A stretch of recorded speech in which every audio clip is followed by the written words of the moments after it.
I'd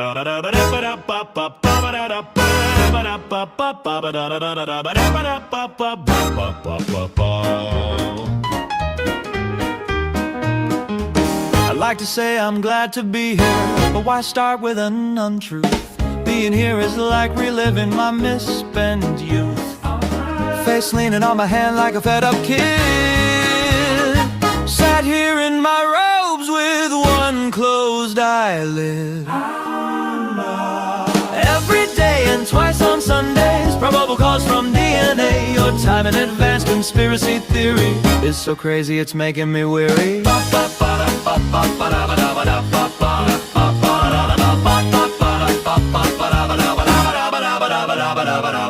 They found some guy did reverse engineering. I've aged more than a year just in this hearing. We can all go home if we go for a plea. Come on, let's go, the drinks are on me.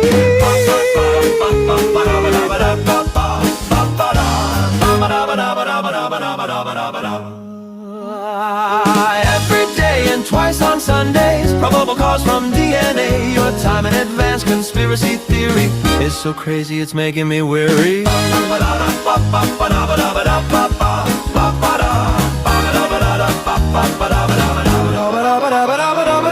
None of this case makes sense, so I shoot down the defense. My impartiality is compromised. Is this gonna be televised? Every day and twice on Sundays, probable cause from DNA. Your time in advance conspiracy theory is so crazy it's making me weary. Making me weary. Making me weary. It's making me weary.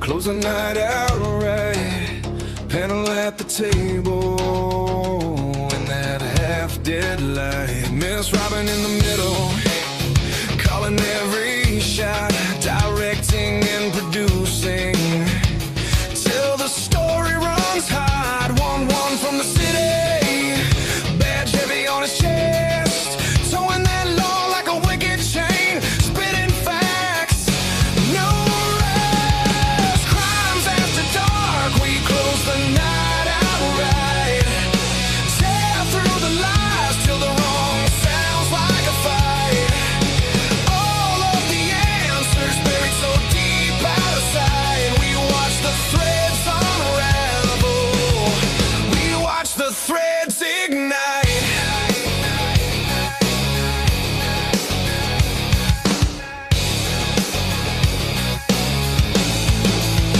JJ in the corner, state of the deep in his head. Which lies to toss and which ones to keep instead? Dago from the cafe says forget about it, leans back, spins his thoughts like a blade cutting holes in the track. Lee at the front, head advocate, steady stare, every word like a warning, every silence a dare. All of them leaning in, clock crawling, eyes bright, every secret feels louder than the buzzing of the night. Crimes after dark, we close the night outright, tear through the lies till the wrong sounds like a fight. All of the answers buried so deep out of sight. We watch the threads unravel, we watch the threads ignite.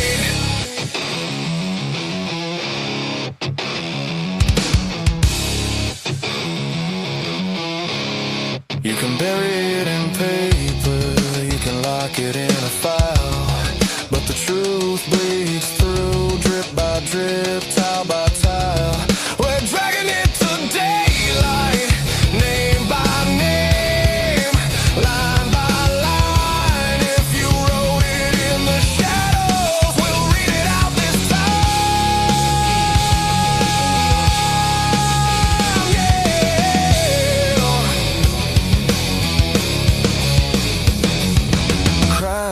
after dark, we close the night out right. Tear through the lies till the wrong sounds like a fight. All of the answers buried so deep out of sight. We watch the threads unravel. We watch the threads ignite.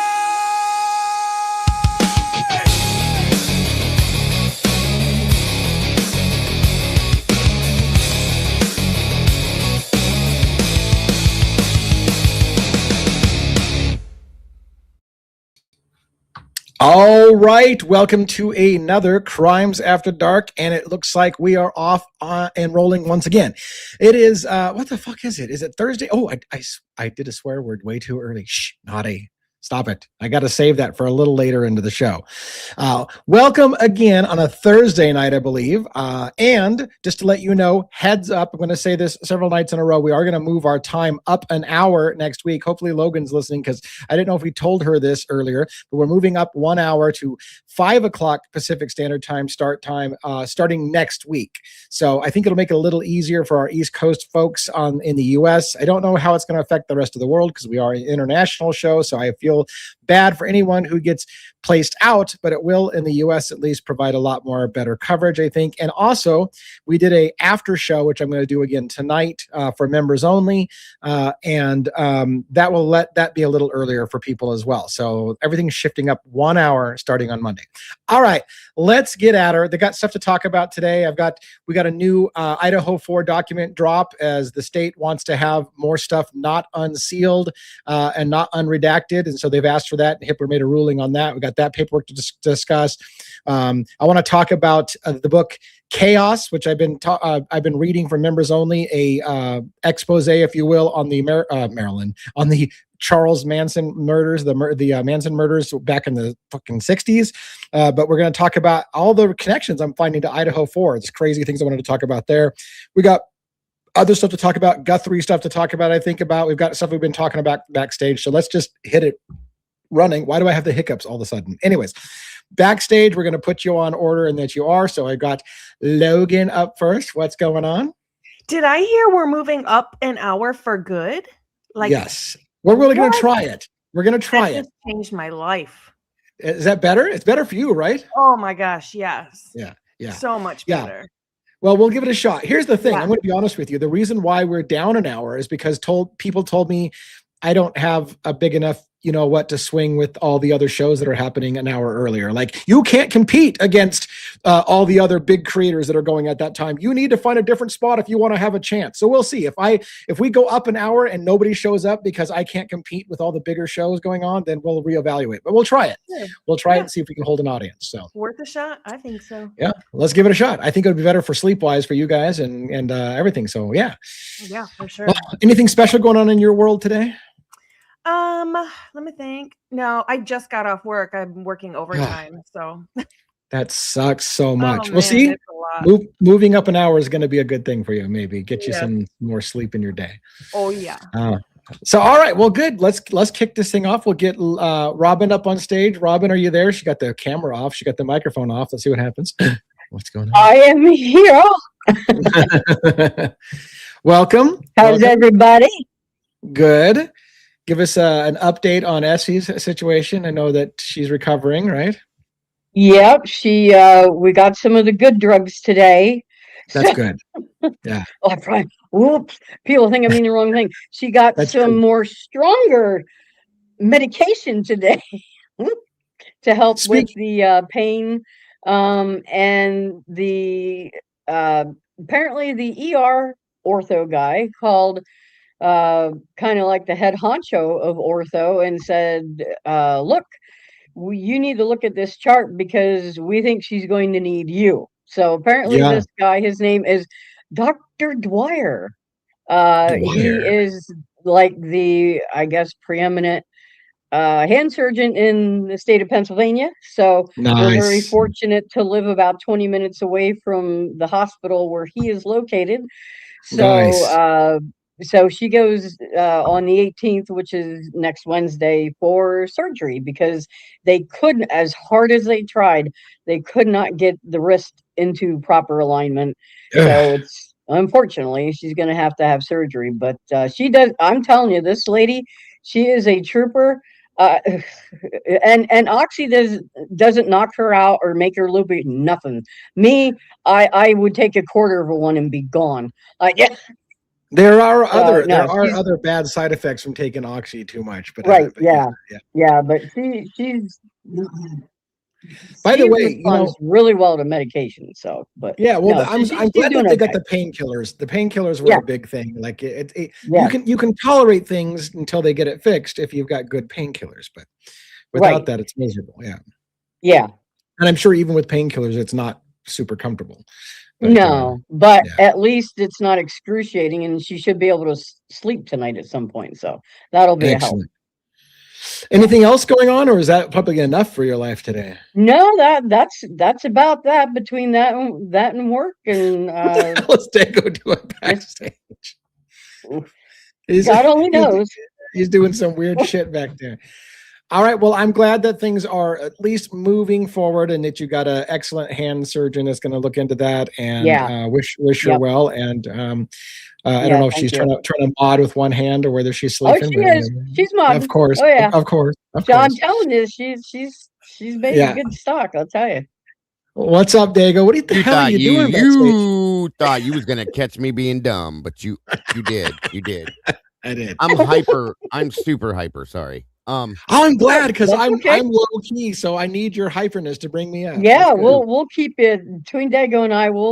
Yep. Too much coffee. That's the good old ADHD. Coffee. Look at me, Logan. What? He's feeling froggy tonight. Anyway. You look at me when I'm talking on screen. You sit up straight when I'm talking to you. That's amazing. We watched that today. Yeah. Well, so what did you have going on today? Did you have a live and had good stuff? I did. By request, people were asking if we could go back and review the Brian Koberger plea deal or the change of plea hearing and the sentencing hearing. So we watched that. You watched it again? Okay, good. And we broke it down, reviewed it. I swore a lot, things like that. And called out all the lies and the bullshit that Mr. Thompson, propaganda man himself, was saying again. And so that's why I said, sit up straight when I'm talking to you, because remember when Olivia did that to Brian Kober? My God. Yeah. Oh, God, yes. I didn't catch the reference. Yeah. Oh, my God. Yeah, it was such a joke. But anyway, I came to the conclusion that I think a lot of that was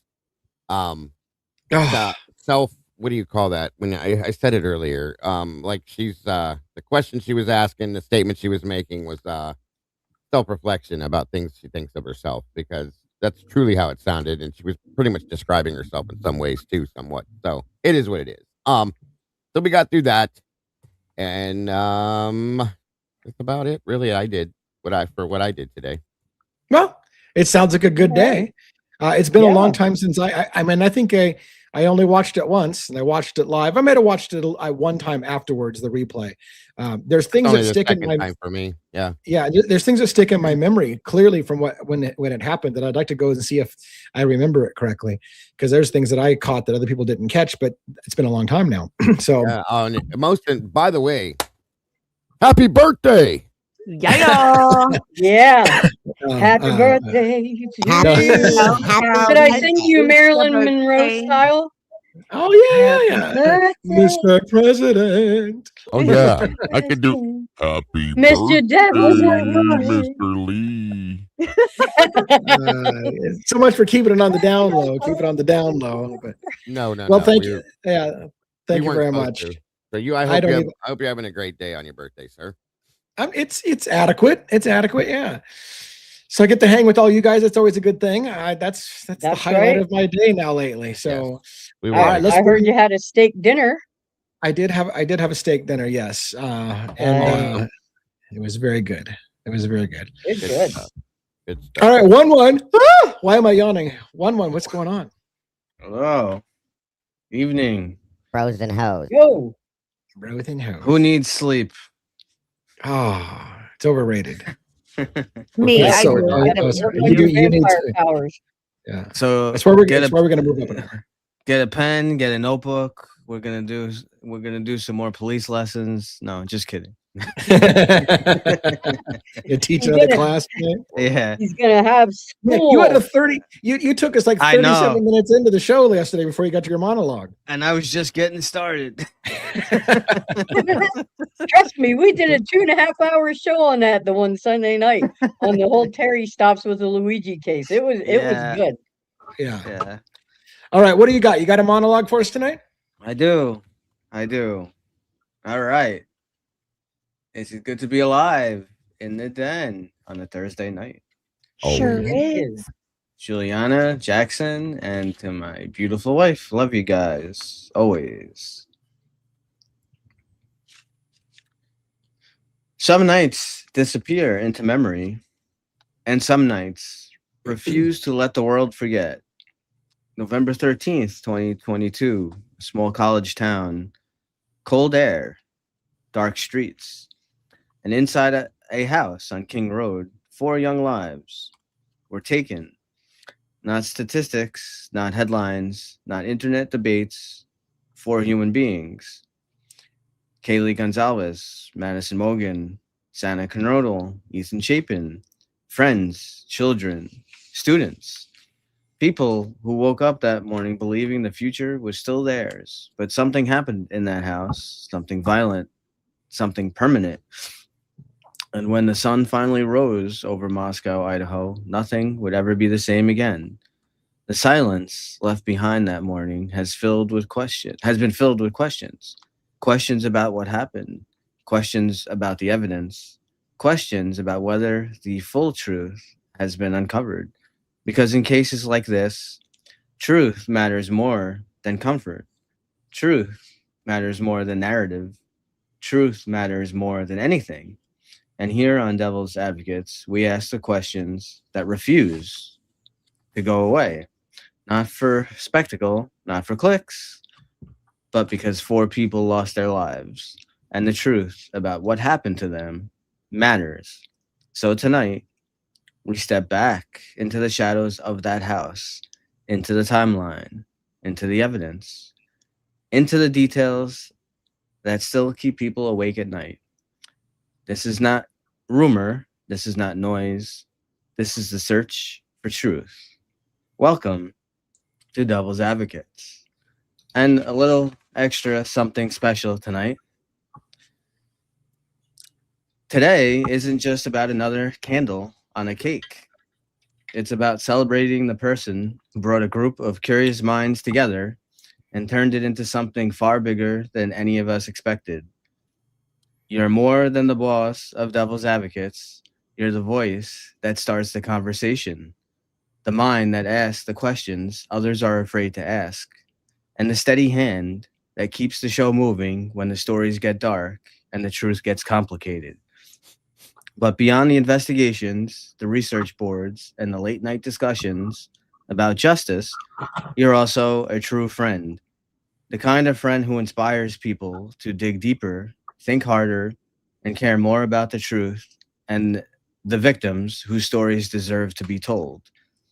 Devil's Advocates wouldn't be what it is without you at the center of it, guiding the conversation, challenging assumptions, and reminding us why we do this in the first place. So today, we celebrate Lee, the leader, the investigator, the voice behind the mic, and most importantly, the friend. May this year bring you new adventures, great stories to uncover, plenty of laughter with the crew, and continued success with the community you've built. Happy birthday, Lee. The Devil's Advocates family is lucky to have you leading the charge with appreciation, respect, and friendship. And with that, live from New York, it's Thursday night. Oh, Yeah. thank you very much. I actually feel a little uncomfortable having positive things saying about me when I've got other creators with their own channels on there, and I'm like, don't disrespect our other creators by saying that I do something special. These guys are special too. So yeah, but It's your birthday though, egghead. Oh, yeah. not ours. So today I'll be the shit, but then When it's our tomorrow, birthday, then you can. then you can be the shit. Yeah. There you All go. right. So, well, Thank you for that, and everybody, and thank you for coming to another Crimes After Dark. Again, let's just get into it today. Did you see that drop that happened today with the legal filing in the Idaho 4 with the state asking for certain things not to be unsealed once again? Did you see that? Federal stuff. Yeah, and I just want to I want to bring it on screen and show it real quick to hit a few highlights just for discussion. Bring what on screen and show it. I'm going to bring on that document. Oh, okay. Yeah, what'd you think it was going to bring on? I know you're afraid after the members only live. You're terrified about what might come on screen. I get it. I'd be a little afraid. You ain't lying, buddy. All right, so this was filed March 12th. What a great day March 12th is. Like shit, this happens on March 12th. But anyways, this was filed March 12th, and it's basically before the court. The state was asking not to unseal some more fucking documents. And in particular, they're asking for documents to not be unsealed that have the FBI involved in it. So they ask for things that involve the Federal Bureau of Investigation. There's no reason for the public to see that stuff. And basically the gist of it says in here that the only time the public interest outweighs privacy interest is if the FBI is accused of wrongdoing or misconduct. But because the FBI hasn't been accused of any wrongdoing, nobody in America needs to know a fuck all about what FBI agents were involved in this case. The conclusion from Hippler was basically this. There's 11 documents roughly that have included FBI agents in them. 6 of them, I think, are already out there in the public, and it's too late. He basically said, denied on doing anything with the ones that are out there. So Nick Balance, sorry, your name's fucking out in the ether, and it's just going to stay out there. Several other of the FBI agents are going to be out there in the ether because it's already out there and it's too late. You can't put the cat back in the bag. However, Hippler agreed of 5 more or so documents that have not yet. As to the 5 documents which have not been disclosed or released yet to the public, he grants the motion that they will redact the names of FBI agents. So we continue to not get to know fuck all about what happens in this case, and they continue to seal shit in a case that's over and everybody knows what happened. Why the fuck are we hiding shit in this case if it was an incel? I still don't understand why we're still fighting to not let everybody know what the fuck happened. What's the big fucking secret? That's what I'm getting. He's in jail. He's in jail. It's over. Yeah. So why are we still hiding shit? Why is the FBI so heavily involved in this case if it's some loner incel that, I'm curious what also is listed in those specific documents that have the FBI's contact information in there. Yeah. Like it's just a roundabout way to not have a different piece of information unsealed. Yep. It just drives me nuts how many times the federal government, like the FBI, gets involved in cases and then they hide behind the shield of nobody in America needs to know what we were doing with that. You don't have to know what we're doing with law enforcement. Well, maybe we do, because maybe taxpayers pay your whole fucking department. Like maybe you actually exist because our tax dollars fund your agency. So how is it you tell us we have no right to know? Now, granted, understand in the matter of national security, that's another thing that we've agreed as a nation, we'll give you tax dollars and some things we need to not know about because of national security. But guess what shouldn't be a fucking national security issue? An incel from Pullman who can't get laid, who decided he had to randomly kill 4 people. That's not a national security issue unless you, there's no part of my mind that can make that a national security issue unless you add drugs into the equation and you got drug smuggling across the Mexican border. And it was something that wasn't an incel. It was a drug hit. And so if you want to hide that, that would make more sense. But an incel, there's no reason to hide any of that shit. So I don't get it. Real quick, I want to say thank you to Moonlit Baby for dropping the $2 super chat. And somebody said that they thought they were being ignored. No, I see you in here perfectly fine. Old man Suds, when we do this, we don't get to say hello to everybody like I do personally on my channel. So, yeah. That's my fault. Yeah, that's my fault, guys. Like, the Crimes After Dark show is kind of my baby, and one thing that I don't do as well as other creators is I don't spend a bunch of time saying hi to everybody, and I've taken a beating for it. A lot of people say, "Wow, what a piece of shit this guy is. He never acknowledges his own chat," and I get it. But we also have other panelists with other shows, and we need to show them respect of their time. And if I spent all my time saying hi to everybody, then I would be stepping on their time. So I can't win. Somebody's going to be unhappy with the way I do the show. We could always spend 40 minutes going over Terry stuff. So well, that's we'll we just do this one different. That's all. No big deal. We do this different. Yeah, we do but this. I do see you, sir. One thing is that when you're backstage here, I want people to keep in mind when your comments are filtering through. Like we see about maybe 4 or 5 comments at a time, and they cycle very fast. Yeah. So you have to realize we are not purposely ignoring anyone. Trust me, we want to hear from you. So if you have a question that is just burning too much, ask it again. Ask one of the mods to draw our attention to it. They can highlight it. We'll see it here. But so please don't think we're trying to ignore you, because we're not. And this is just a different. Sorry, Robin. Yeah. Go ahead. No, go ahead. Robin. Well, I was done. Oh, okay. I'm sorry. Anyway, we all do that separately on our own channels specifically. But when we come together, there's too much of it at one time to be able to do it. So that's all. I love this comment, Seahawk. Didn't you just have a birthday last year? Good one. A good one. I'm sorry. I keep fucking doing it. I don't know why. You're being selfish.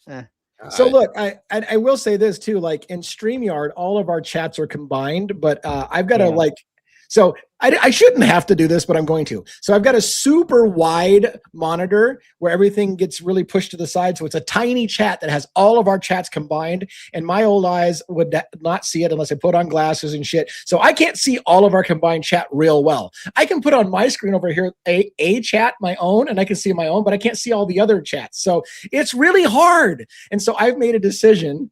We're spending way too much time on this. I made a decision that I'm going to focus on the conversation at hand. I used to do the whole fireside chat where I'd address some of those comments I missed during the thing, but I'm doing the best I can, and our mods will try to pin stuff for us. So, okay, long ways of saying I apologize for not being as good at the chat interaction. It's not that. It's just that there's 3 of us that have channels. So if all 3 of us stopped like we do on our own shows, like personally, and said hello to everybody, we would take us an hour and a half to go through everybody, and then we would get into the show. That's the only reason why we don't do it, you guys. So yeah.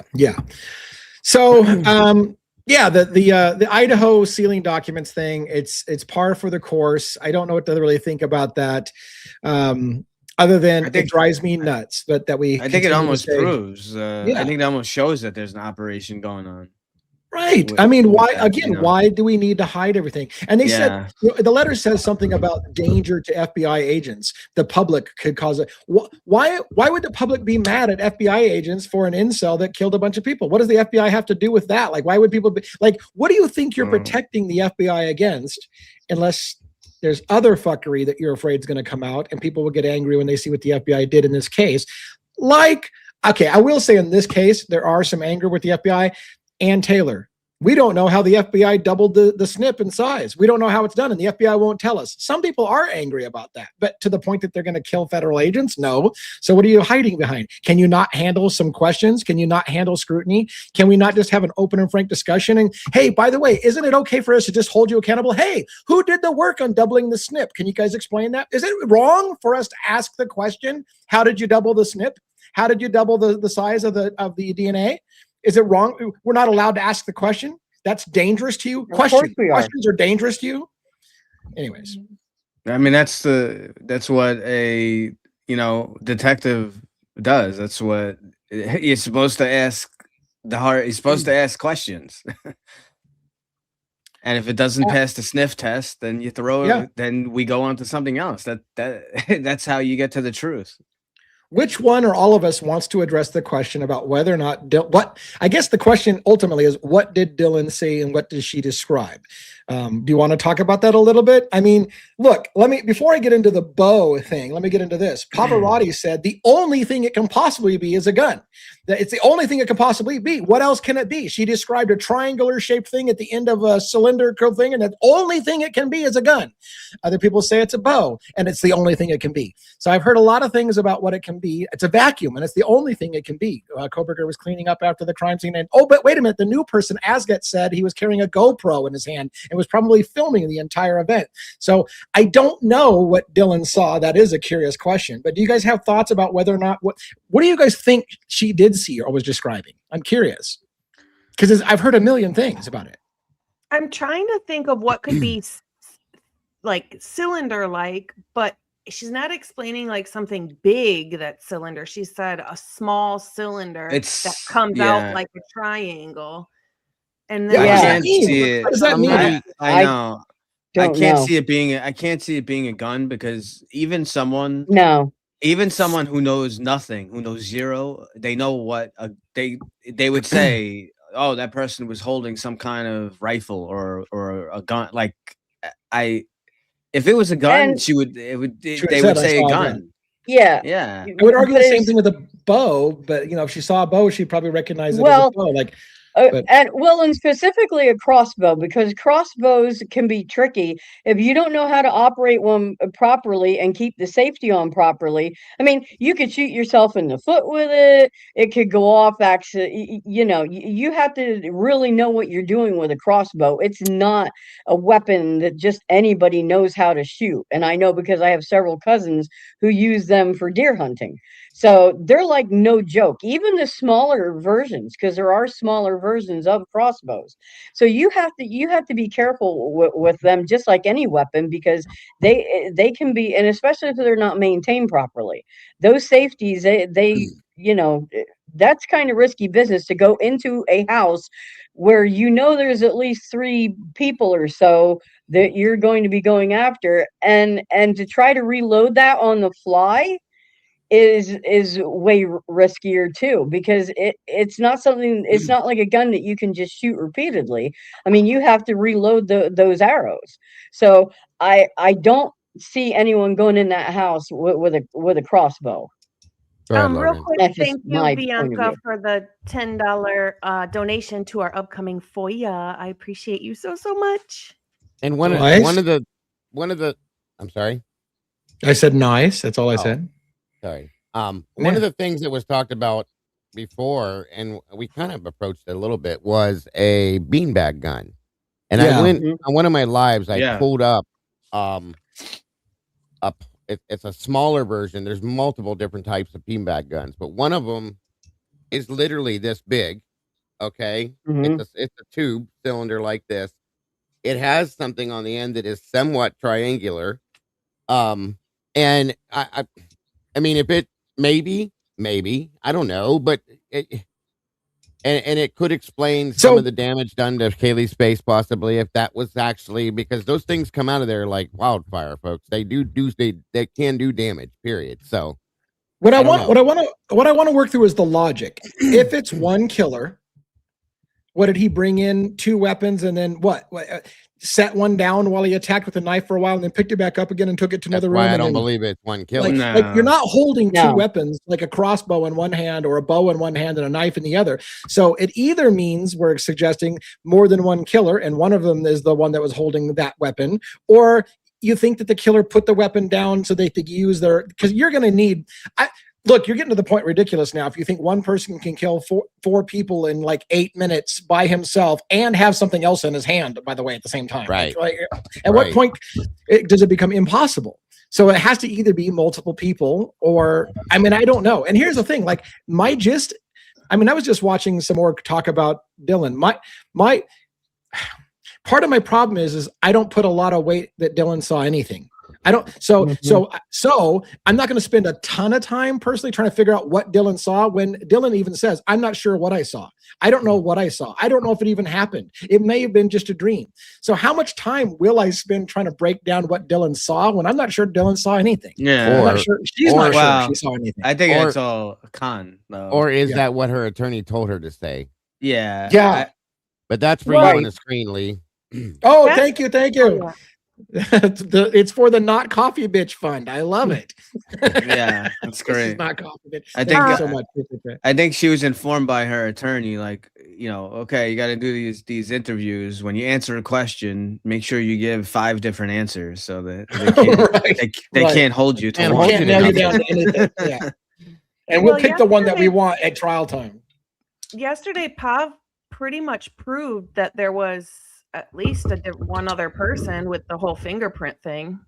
Yeah. Yup. This was the latent fingerprint that was in the amino black that he said was not Koberger, and so if it wasn't Koberger, it's somebody else, right? But it was in the victim's blood, so it had Right. to Right. be from the crime. Right. And So it had to be somebody that was in the middle of the crime, obviously, at some point. Yeah. right. So his logic is pretty good. If you've got a fingerprint in blood, which means it's at the crime, and it's not Koberger's. Now, granted, they didn't specifically say it's not Koberger's, but I assure you, if it was Koberger's, they would have told you. They would have been all over it all day long. That It wasn't Koberger. excluded. It said excluded. Yeah, he was excluded as being a contributor to it. Yeah. Right. So that leaves you with somebody else's fingerprint, just like it leaves you with other blood that's excluded from being Koberger, means somebody else bled in that scene. That fingerprint probably matches the other male blood DNA that was found too. They'd match them up. Which So, they won't test because they felt it was irrelevant. Right. Well, they won't test it because it tells us the fucking truth. Sorry. Right. You know, Yeah. I always wondered why they didn't use luminol, and now it all makes sense. They weren't looking for blood that was wiped up, which is why you would use. I always wondered why they used amido black, but yet they used luminol in Brian Koberger's car, and now on it all purpose. makes sense. Yep. Yeah, Because it they all were makes looking sense. for fingerprints. Yeah. They were not looking for cleaned up blood. They were specifically looking for fingerprints. And perhaps the applying of amino black ruined the opportunity to look for blood with luminol. And if Oh, you Sure. and if you look Yeah. at some of the places where it looks like they dumped a gallon of this shit, okay? They want to make You know sure that- nobody ever you- goes looking for the blood. Exactly. Exactly. Because you know it's going to destroy the evidence. Like at that point. the bottom of the stairs there, which Yeah. The countertops, which may be We're which sounding may like be conspiracy for- theorists with this shit. Are you trying to suggest that they dumped a bunch of amino black on there so that nobody would be able to test for blood? Are Come you on. crazy? Why would we say I know. that? Come on now. That's Yeah. nuts. Yeah. Why would you renumber the evidence? Why would you renumber evidence? Nobody's going to renumber evidence. Not even Payne will fucking who was it that actually renumbered it? Was it Payne? Payne, it was Payne. Yeah, it was pain. Yeah, it was pain. Yeah. My I'm thing sure is, that how didn't did they happen. know to look for bloody fingerprints? Most people would assume that any perpetrator would have on gloves the whole time. So how do you even know to only use amido black first to look for bloody fingerprints that were not in a glove? I don't get it. That's a good question. It's a really good Doing question. it again. You're doing it again. Yeah. Stop being so Or- damn smart. Or Logan, was the whole purpose of the amino black wasn't even really to look for fingerprints. Maybe it was oh shit, there actually was a fingerprint in there. Maybe it was just to try to have an excuse get rid to of wipe it. out the blood evidence. Yeah. They wanted to wipe out the blood evidence, so they dump a fuck ton of amino black on it, and you ruin the blood evidence, and they went, shit, there's actually a fingerprint in there. Well, shit, it's not Koberger's, so we'll just ignore it. Good point, Logan. True. Yeah. Wow. Things that make you go, Yeah. Whoa. So Yeah, that was a good point. Very good point. Ow. So I was going to tell you a little bit. Thank Yeah, JJ will be on, I think, Yeah. tomorrow night. I think JJ is going to be on You were tomorrow talking to night. me. I should say thank you. What's that? I was Yeah. thinking Susie, if she was talking to me. If not, then whatever. Whatever. Yeah. Screw you. He's Whatever. in the chat right now. So JJ, you're going to be on here tomorrow night, right? Well, unless he's got a gig. If he's got a gig, then he's not on here. Oh. So Stupid gigs. Hello. and maybe JJ. I didn't check with JJ, but maybe moving up an hour will help him as well. I don't know if it'll help. Actually, it might hurt him because sometimes he gets in, remember, and he comes in just about the time that we're starting, and he's a little late for our show. So it actually might hurt him, unfortunately. That sucks. I didn't think about that. You can't make all the people happy all the time. On that night, at least, yeah. So speaking of JJ, let me segue. I'm going to segue. This is still Idaho 4. It's got JJ involved. It's this. So JJ recommended a book, an old book on Charles Manson of all things called Chaos. And it talks about, I keep saying Marilyn Manson. See, I'm so past Charles Manson that I say Marilyn Manson all the time now. Anyways, The Beautiful People. I keep thinking of that song in my head. The Beautiful People. Oh yeah. Oh my gosh. See now, I wish I Yes. could play that. Anyways, yeah. Do it. Every time Dago says that, beautiful people, I got that song in my head as well. Anyways, I started reading Chaos, and as I often do, I like to read books, and I do it as members only content. Hardly anybody watches it. I think the views on it are like 10 people, 10 or 11 people watch my every single chapter that I do of a book review. But now I'm reading Chaos, and I have to say, so much of reading through Manson's mass murder scene with all the people that were killed and slaughtered are starting to have echoes of Idaho 4. For example, an individual that stayed in a gatehouse 60 feet away from the crime scene, and they wanted to know how he could be 60 feet away and not hear gunshots and screams of people being murdered in the house. He completely didn't hear any of it. And they just kind of went, you know what? We did some tests, and yeah, he probably could have not heard it, and then it moved on kind of thing. And I'm thinking, this sounds like the neighborhood thing about how do people not hear the screams of these people in the house being slaughtered in a packed, tiny neighborhood? That had similarities. There were similarities to the FBI getting involved in investigating the case and not wanting their name on it anywhere, even though they were all over investigating the Charles Manson murders. And you're like, why is the FBI involved in a bunch of hippies wiping out a house randomly? Like, if these things are what they say they are, why do we have government involvement in these cases crawling up their ass and then not wanting anybody to know about their involvement in it if it really was exactly what they said it was? So I find it fascinating. I think that there's more that I'm missing right now. But as I was going through there, I was like, man, there's so many shades of Idaho 4 in the Manson murders in little ways that we're seeing pop up here that I just thought it was interesting. So if you guys are curious at all, grab yourself a membership if you don't have one, or just go check it out. It's called Chaos. It's a book series. I've got a playlist for it. I've done like 5 videos on it. I'm doing chapter by chapter, and it's worth discussing, I think, if you want to play along with that. So just wanted to share that as well. Any one of you have read did any one of you have any interest in the Manson murders back in the day? Did you guys? Yeah. Did you get into it a little bit, Logan? Yeah. A lot of it. Yeah. Yeah. I had forgotten some of the names. Yeah, of course. Yeah. I mean, to be fair, the Manson murders, I can say this with joy, happened before I was born. So there's that. So I'm glad to say that it was still something that happened before I was born. But anyways, it fascinated me. As I was saying during my book review, it's probably the reason why I got obsessed with true crime in the first place. And not just true crime, actually. The reason why I got into psychology.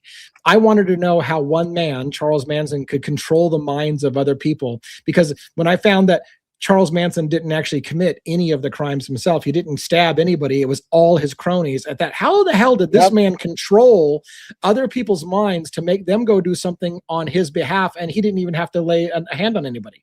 Maybe he tied some people up in the second murder, but he didn't actually do any stabbings, apparently. So I just thought to myself, what a fascinating expose on, and now as I'm reading this book and we're talking about how he used certain substances and how he controlled people's minds, it's pretty fascinating shit. So yeah.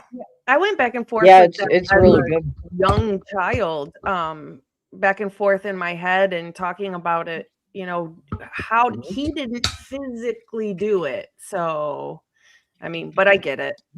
Yeah, right. Off the streets anyway, but not really, because wasn't he like CIA and like it was all an operation? Who, Manson? MK. Yeah. MK Ultra might be linked. Yeah, that's the whole MK right. Ultra thing. Yeah, and I haven't gotten that far in the book. The book literally is laying the ground. So far, what I've gotten, and I remember this. I don't know if you remember this. I did remember this. Manson was heavily connected to people in Hollywood. People liked Manson. He got invited to parties all the time. He was a popular kind of like, hey, we should have Manson at our party kind of guy. He was well known in Hollywood.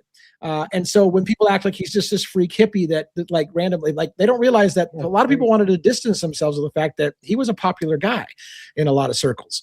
And yeah, it came out that the book's laying down the question, where did Manson learn some of the techniques that he learned?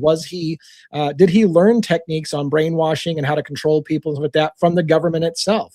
And so they've hinted at MK Ultra. They've hinted at experiments using certain kinds of substances to make people pliable and do what you want to do. And I haven't gotten to the hook of the book yet, but that's where it's going, I'm sure. So some of you are ahead of me on this, but pretty excited. Thank you, Kawanda, for $19.99 towards our FOIA. We appreciate you so much. I'm really excited about this FOIA. Yeah, we've been doing the same thing. We've got a campaign waging, and we've got a lot of money in our war chest right now because we're still waiting for Moscow to come up with, because we already know what they did to Jules, right? Where they asked her for $900 for like a few hours of video. So we're waiting for them to actually accept some of our public records requests. So we've got a war chest in there to pay for that. So we're stacked and ready to go. And I haven't submitted something new for a little bit, but we are still getting back FOIA requests from the federal government on Brent Kopacka's military records, Brett Payne's military records. We're going after all the video footage from Kopacka, his shooting in Pullman. We're getting that really fast. What we're not getting is anything from Moscow really fast because. Well, I just got my first yes from Moscow, so that's why I'm super excited. Did they charge you a crap ton of money or no? I'm waiting on the price now, so we have a yes, just waiting on the price. So that is awesome. Go ahead, I just thought. Sorry, I was gonna say I decided that I'm going to try, and I'm sure this is going to be a long shot and a joke, but I'm going to start trying to FOIA phone records now. That's where I'm going with it. I'm going to see what I can get, if I can get it, how often I get denied, what the cost is, all that stuff. That's where I'm going with the FOIA stuff for me. So I doubt anything will happen, but I'm gonna try. And keep in mind for at least Dylan and Bethany's because of privacy. So. Well, I'm trying to go after people that were besides that thing. I know I'm going to get denied either way, but it is what it is. Yeah. I want the victims. Well, I mean, and what they shouldn't do, and this is where I'm prepared to fight back, is if somebody has already obtained the stuff and they've already released it, they shouldn't charge you for the same stuff they've already done. They're only supposed to charge once. So I'm expecting them to charge me a bunch of money when they do say yes to something for something that they've already charged somebody else for. And I'm going to have to get a little pissy with them and be like, you can't charge that kind of money for something you've already charged somebody else for. It's been paid for. So we'll see. You're only supposed to have to pay the duplicate fees. That's it. Yeah. Very, very minimal. But apparently Idaho is used to giving people the fuck over and will charge you as much as they possibly can get away with, unless you fight them every step of the way. What else? Do you want to talk about another case, or you want to talk about, I'll tell you this as a little FYI. I hope this isn't, too early, but some of you have seen that the Custody Queens, they go on with several people. In fact, they've probably been on with all of you at one point or another. Have they been on with you, Logan? I can't remember if you've done anything with the Custody Queens, but Dago has, right? Yeah. So the Custody Queens are working through right now with Ron, their appellate lawyer. They're working through Richard Allen's appeal on Delphi, and we're getting ready to talk about that together. So I'm excited about that. I hope that's not too preemptive for them, but I was just texting with them today, and they're like, hey, we're working through the appellate brief, and it'd be fun to talk about this. So we're getting that ready to go, and I'm excited to talk to them about that as well. Nice. You're muted. Yeah, I'm kind of excited about that too, because I'm sure I'll get together with them over that as well. But I'm excited.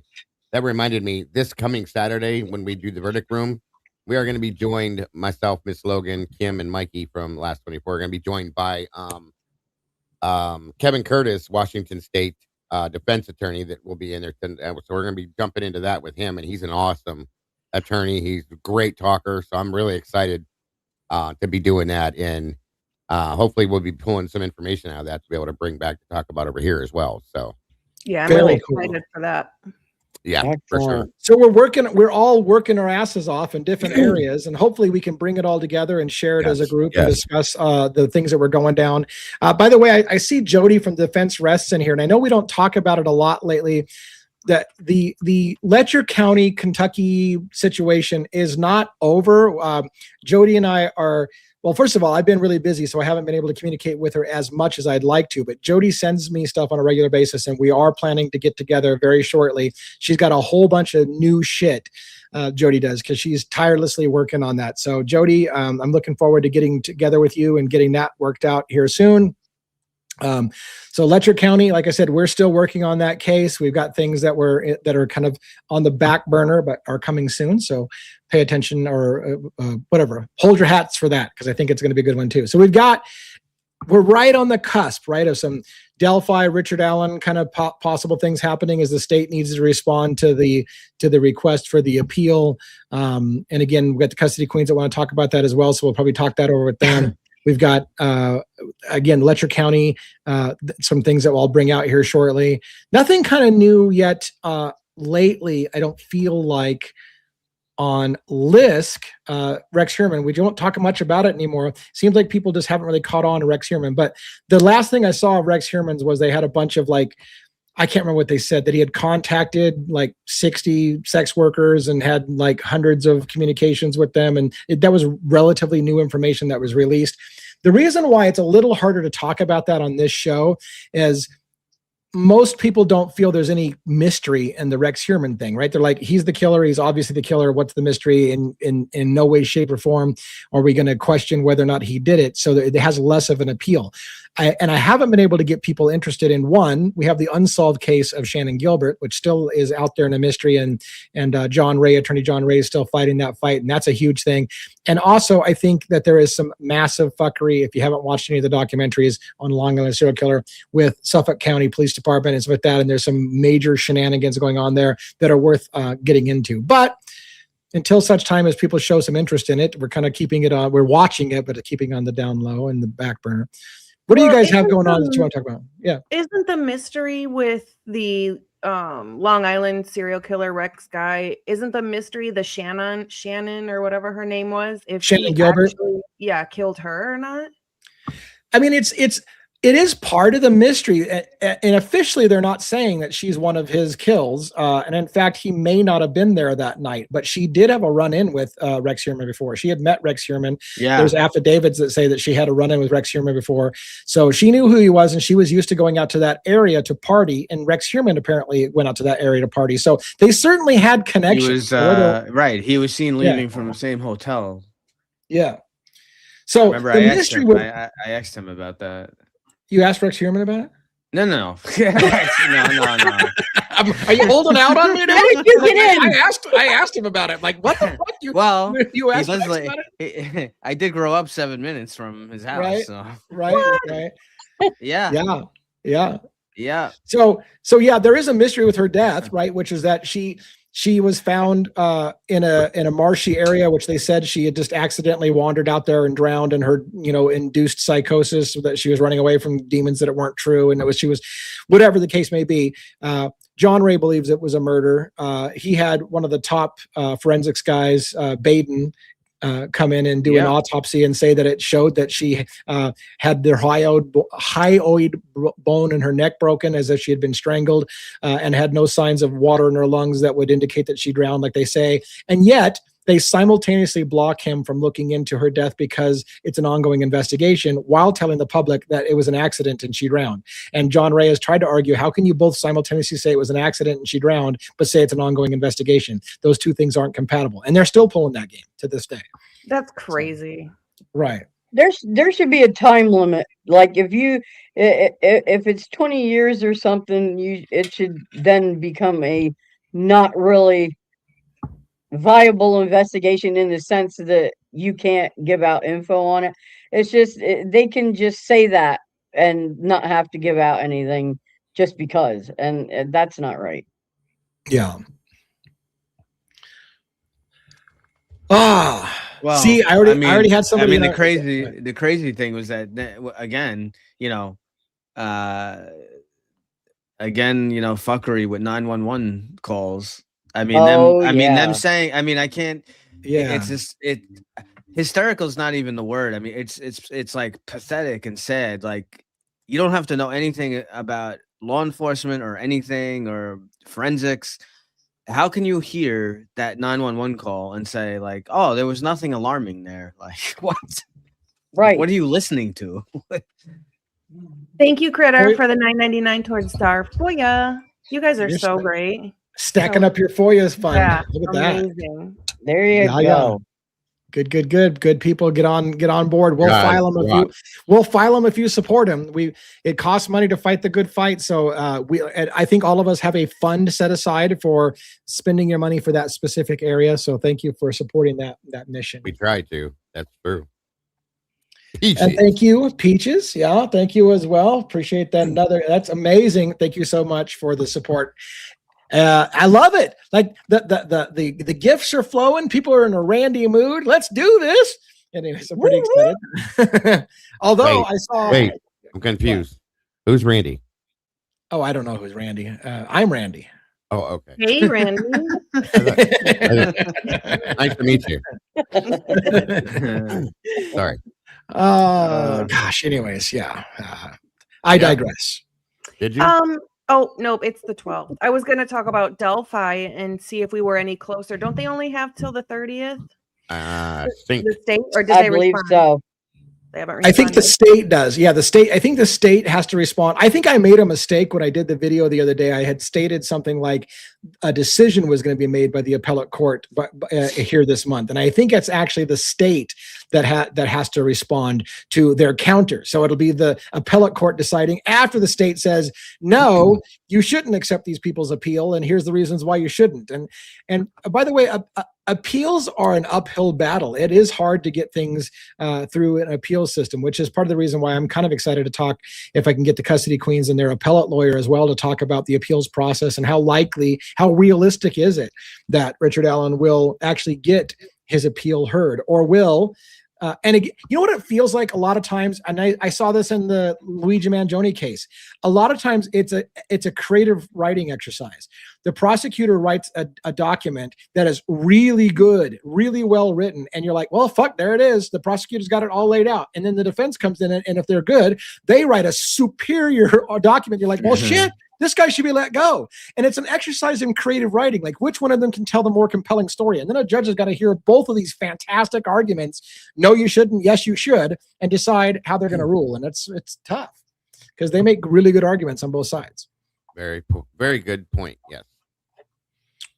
Well, what else do we have? Anything new happened in Nancy's case today? Nancy Guthrie's case. Yeah. Is there anything new? You said you had some photograph, but I just meant anything new that had happened that I haven't. It's like the case that suddenly is kind of like I haven't heard anything. Maybe it got dominated by the going to war thing, but it seems like it's been. Yeah. I haven't seen anything new on it for forever, and it seems again at this point with no proof of life and this much time going by, you have to think that it's a recovery mission rather than a rescue mission. You know, I think based on what I saw, there was actually a statement made that. I think they're looking for her body at this point. Yeah, they've been doing like boots on the ground searches around the area, so on and so forth, which is what leads me to believe that that's what they're doing. That's how that whole thing happened today, that mishap. So it's just, I feel like the ball was dropped so bad in that case in the very, very beginning. Wow, from the very beginning, from the get go. Yeah, absolutely. Hey, Coda. Good to see you, Coda. He's like, hey, I'm here. Oh yeah, somebody has been asking me to put my dogs and my cats on screen. I'll have to do that sometime. I don't know if now's. Yes, you do. Oh my gosh, yeah. Oh, I can show you guys. Pet show. We should have a Devil's Advocates pet show. It's going to be tonight, probably. We'll see. We'll see how. If it dries up in a minute, I'll go get an animal and bring him in one at a time. I'll go get my alpha dog, Alfie. I'll show him to you. Nice. Yay. Okay, it's pet time. I think it's going to be pet time. But finish your thought on Guthrie before we go get pet time here. Yeah, I feel like, and I know you guys agree with this. We've talked about this before. Like, I think like within the first week, and I've had people defend him. Do what you got to do, but I'm going to blame it on Sheriff. I call him Sheriff because he made a whole bunch of uh-ohs. Okay, Sheriff. Phone called that. Sheriff. I mean, he screwed up, in my opinion, in the very beginning by releasing the crime scene the way he did. Absolutely. He didn't, because his head was too big and his ego was too big. He didn't want to work with the FBI. So I think all of those things, if they did, I don't know why I got hiccups. Sorry, guys. I had him at the beginning, so yeah. You gave them to me. If he would have done those things, I think we could have had this solved. Maybe Nancy, because I'm unfortunately in my gut, I feel like she's passed on, sadly. Okay. Yeah. And maybe that wouldn't have had to happen. That's all I'm saying. You know? Yeah.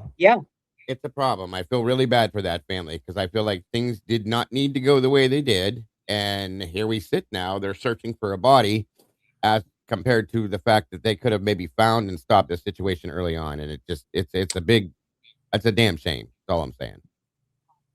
Yeah, it's funny, so you bring that up on a side note. So one of our trainings today, was from, we have a force investigation unit. So whenever an officer discharges his firearm, or we have a innocent person or a perpetrator that is likely to die or does die from police custody or whatnot, there's all this, crazy investigation and all this stuff that's goes on with it. And I can't stress enough how important it is to maintain the integrity of the crime scene. So the lieutenant that was doing the presentation today, he showed us a picture of an officer so it was a shooting that happened, and this officer was like on the floor, like on his hands and knees, like looking at one of the bullets. And it's like, what the hell are you doing?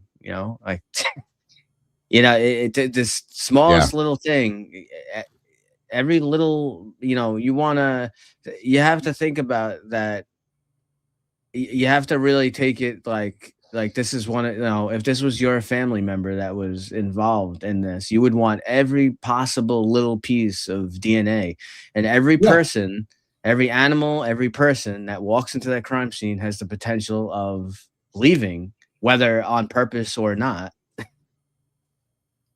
Yeah.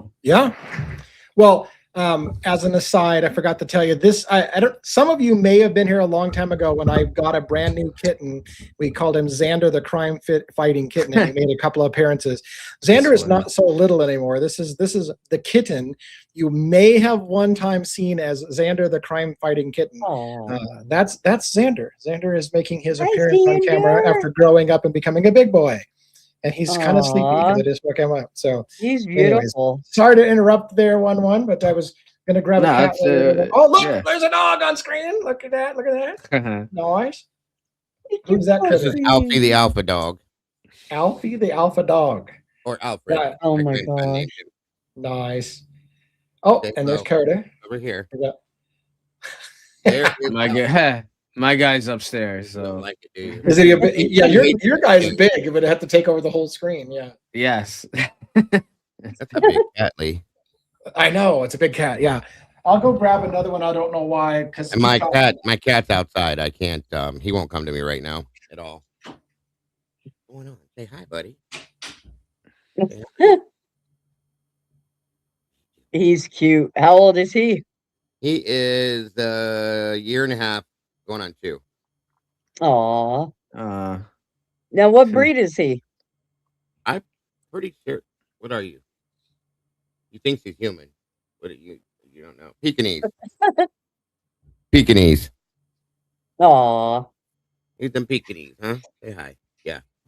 Why are you acting all weird? He hates this chair. He does not come to me when I'm in this chair. I have to fight with him to come to me. The look on his face is like terror. I think he thinks he's in trouble or something. Look over here, dude. See? Say hi, guys. Look, there's a dog. There's a dog on screen. See that kitty? Yeah. Get him? Look out. This was the orange cat that we were supposed to give, and we decided we wanted an orange cat, and so we went and we looked for an orange cat, and then we got Xander. Then we realized he was more cream colored than orange, so then we saw another kitten come up and say, "Hey, we got your orange cat." So this is Icarus, and he is not thrilled with human beings. He's an independent little bastard. He's a big boy too. Oh, he's huge, and but he does not. He's not the most friendly guy in the world. When he wants attention, he'll come to you, but you better get him when he wants attention. Okay, wait, I don't know why he's afraid of being over here. I don't get it. What's the matter with you? Does Maybe he doesn't like the computer. The Corey Richens case. Corey who? Corey Richens. No. It's the girl or the lady who poisoned her husband. Oh, and yeah. Went ahead and wrote children's books for her children about their dad. They both the state and the defense rested today, just in case anybody cares about that one. Did you say hi? Wow. They did what with it? They both rested. The state and the defense rested today. So there will be a verdict soon. That's Yeah, he's so Okay. ugly. He's cute. Yeah. He is. He is very cute. Look He's at his very cute. eyes.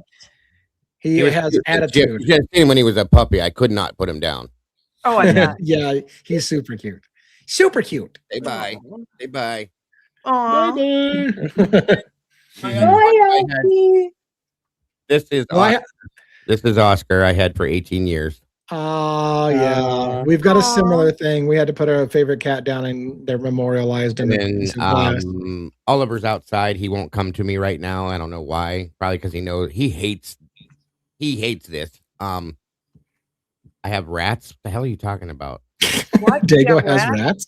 Oh, What? he has domesticated rats. Be nice. Hmm. Oh, the little dog. Kidding. Oh, I had, Rugrats. Oh, Rugrats. I had a Yeah, pitty one time. Rugrat.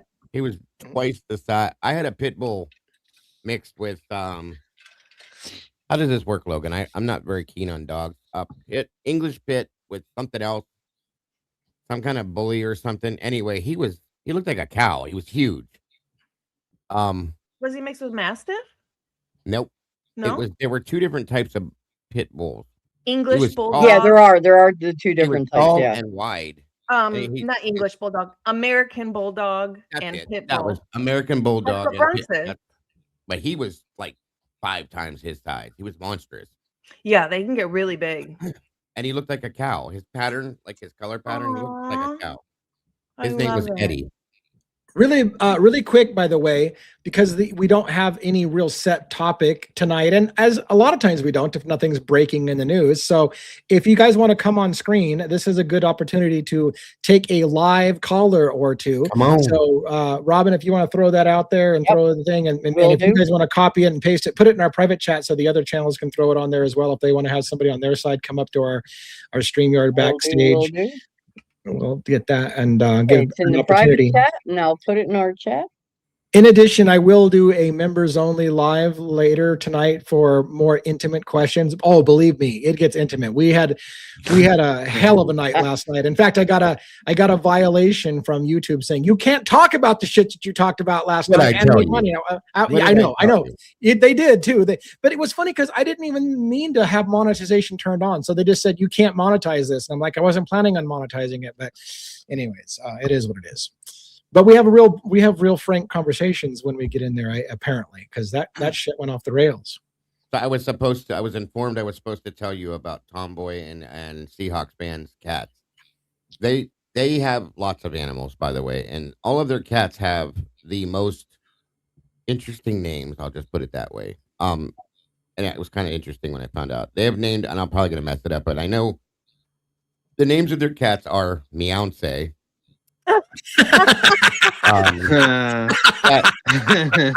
Beyonce, Cat Benatar. That's great. I know she'll correct me here in a minute. Beyonce, Cat Benatar, and who the hell was the other one? Oh shit. It's another name like that. Kitty Purry. That's it.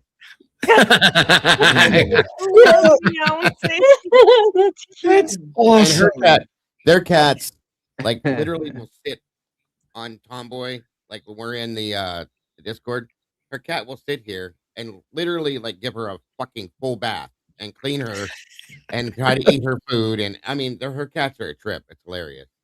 That's hilarious. Picture her standing outside calling for her cat. Meow. Right. Exactly. They're very real quick too. Oh, sorry. It's very entertaining. The cat that we just lost, we named Mr. Miyagi after kind of like Mr. Miyagi. Mr. Miyagi. Yeah, we had Mr. Miyagi. Yeah. Yes. That's a good one. Somebody was asking about how to get a membership on our side, and Amanda was saying it was the $sign. I thought it was when you're on a browser, you click on the join button because you can. Yeah, it is the join button if you're on a browser. When you're on a browser, click the join button to become a member, and we would appreciate. Yeah, that's what I just put in the chat for them. Yeah, and if you do join us, we can chat privately after this. We'll have a little private chat. So there you go. So you named your chicken Blondie, Dolly, Millie, and Billy, and Salt and Pepper. That's absolutely amazing. You got to name a chicken Becky. Becky. Anyways, I just close that. Becky. All right. Well, This has gone off the rails. I don't want to show all of our animals. I gave you 2 animals. Although now that I just realized my wife just joined Backstage, so I wasn't going to get up and go grab all the animals. I've shown 2. I could have my wife bring the animal one at a time, but I don't know. We'll see. But Tomboy said our daughter's chicken's name was Cluck Norris. Wow. Nice. Norris. Cluck Norris. I love it. That is so amazing. That is great. Oh my gosh. Deontay and Cluck Norris. That's hilarious. Almost thinking, my son named his cat Just Pussy. Try taking her to the vet. Wow. How Peaches Goldsberry tried to become a member and found out they're already a member. That's hilarious. You probably got gifted a membership and didn't realize you've been gifted a membership. So welcome to the club. You can usually tell, guys, if you're green, that means you're already her name is Green. So wait a minute, was she green early? Oh, I guess when she joined, she probably would have gotten it green the whole time. So I won't be able to look back and see if it turned green. I've shown Rhonda. I showed Xander, the crime-fighting kitten, and Icarus. I haven't shown any other animals. Somebody wanted to see our dogs. They're a little trickier to hold, so I might need an assist on. Are they little? They're Chihuahuas, so they're small. But Chihuahuas also are very rambunctious, and they like have rats squirm. too, then. I have rats as well. Kick dogs is what I call them. Although I don't kick my dog, but we used to call them kick dogs. Field goal dogs, right? Soccer ball. One of our dogs is a black lab Australian Shepherd mix. That's Riley, and then our other dog, our puppy, he is kind of like a Murphy. But he's a Bernedoodle instead of a Golden Doodle. Nice. Okay. Nice. I have a pig named Sergeant. That's hilarious. Oh shit! I hear dogs. There's dogs. I just hear. I heard crap! Footsteps. Yes. Yeah. All right, come here. Oh, by the way, this one's got a sad story. I gotta get this one. This one, a Chihuahua. We experienced a very, very sad phenomenon with her. Chihuahuas have, what was it? IBS? IBDD. IBDD. She had her back go out on her. It's a common thing with Chihuahuas. And her back went out, and her back legs now don't really function. So she's got a drunken gait. We almost put her down because they said it was kind of irreversible and will get worse with time. And so her back's going to go out eventually. And it's sad. But she's full of piss and vinegar despite having some wobbly back legs. So is she full Chihuahua or is she mixed? I think she's full Chihuahua, isn't she? Or does she mix? I don't know. She might be Minton too. Yeah. Why don't you get her wheels? Okay. And then there's Minnie. It really depends on her comfort level. Like we have to talk about, her comfort level. And this is our other one, our other Chihuahua. She's much bigger and much more of a pain in the ass. She's an escape one. That one looks like my Oscar did, and my Oscar was mixed Chihuahua with he was a Pomchi. So yeah. There's part of our zoo. Yeah, part of our zoo. Yep, that was part of our zoo. Woo! I smell like dog, and I got hair flying all over the fucking place. All right. All right. So they're cute. Those are the critters. Yeah. Thank you, Susie Q. Or did Susie Q become a member of our channel or somebody else's channel? Nope. She became a member of ours, I believe. This is the problem of having that combined chat. I'm like, which one is it? It's ours. Thank you, Susie Q, for becoming a member as well. Yep, it's ours. Yeah.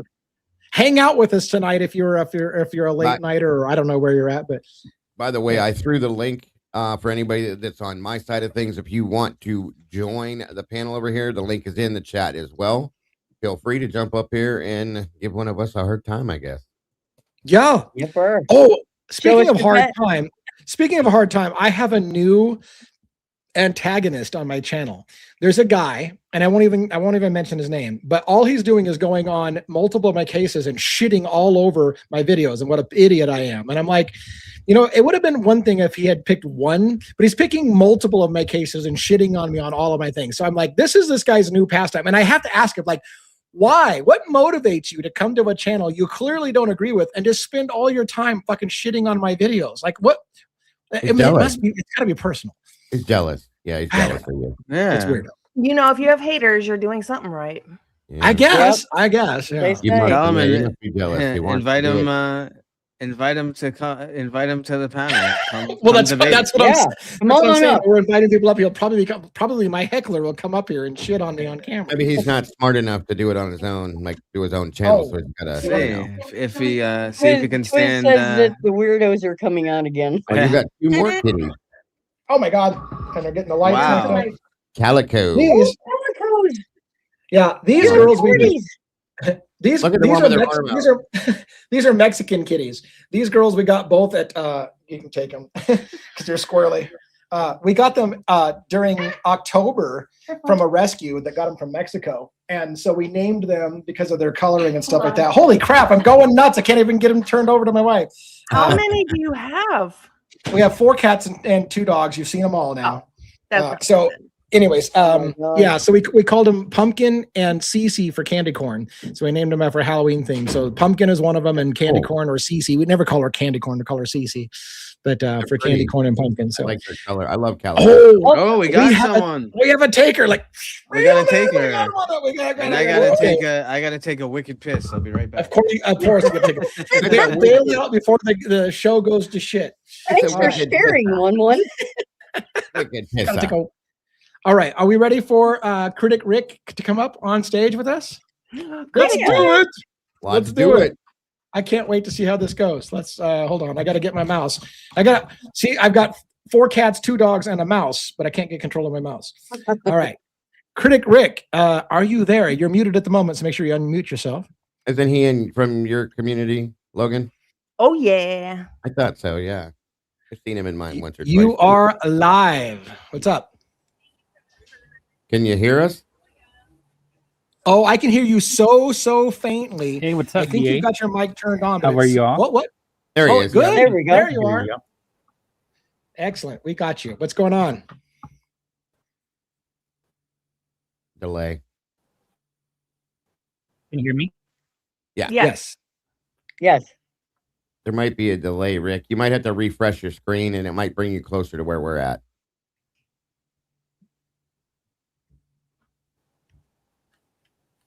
Yeah, I was closing up. Yeah, there's a delay. Try to if you hear this, because there's such a wicked delay, close and rejoin the link. So close your browser, relaunch it, and then re-grab the link if you will, and we'll try to get you in and see if that'll refresh it. It should work. So we'll wait and see if he begs. There it goes. All right. I never Cool. understood why that happens like that. It's weird. I don't know. Who is asking? Did you guys see that Ass man. somebody doxed Jeff H today? No. No. What? Where? When? Phoenix. How? Showed Phoenix did? his full name, where he works, everything. Oh, good lord! Really? That's not cool. I don't That think is that's not. No, that I is don't not like. good. I don't like that either. Yeah, I don't like that either. Mm, No, that's not cool at all. And when No, did it's this not. happen? earlier today. Yeah. That's not good. I don't believe in doing that.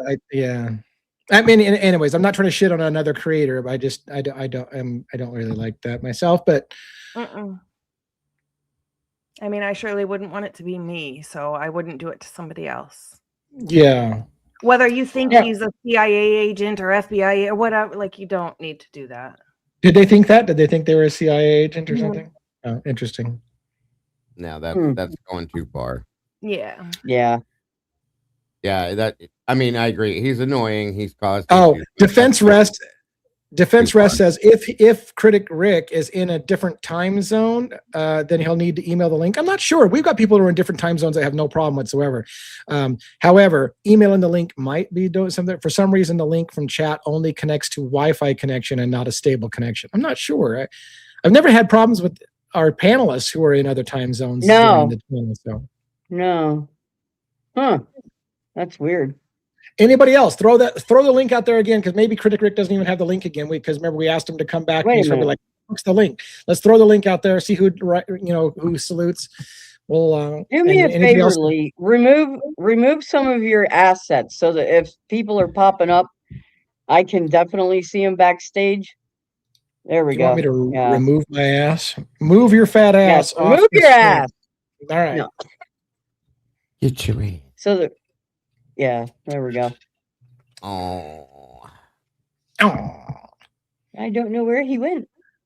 Yeah, I maybe probably he's- trying to refresh everything. Maybe we need to Probably. send the link. Did you put the link back in the chat so people can grab it again? I did. There he There is. we go. Here he is. Oh, All right, here we go. Let's try it. Load. Oh, there's a big spinny circle. That means camera. Oh, What okay. is 1-1 doing? Being I 1-1. don't- Like 1-on-1-on-1-on-1. Critic Rick, you're muted. Your mic is muted. Your camera's off, but you are on camera. Let's see if we can get you. Are you there? There we go. Can you hear us? Can you hear me? Yes. I can. Yeah. No delay. Yes, I can. Good stuff. hey, Critic Rick, how are you? All right. Sweet. Hello. Welcome. Good evening. Welcome, bro. Hi. I'm Good doing I'm evening. doing good. What do you got for us? It looks like we do have a little bit of delay, What so are we I will talking be. I will talk a little less often to let you talk. Do you have a question or a comment or just saying hi? What would you like to ask the panel? What do you guys think of which current cases will be overturned, if any, this year? Good question. Of the ones that I'm looking at,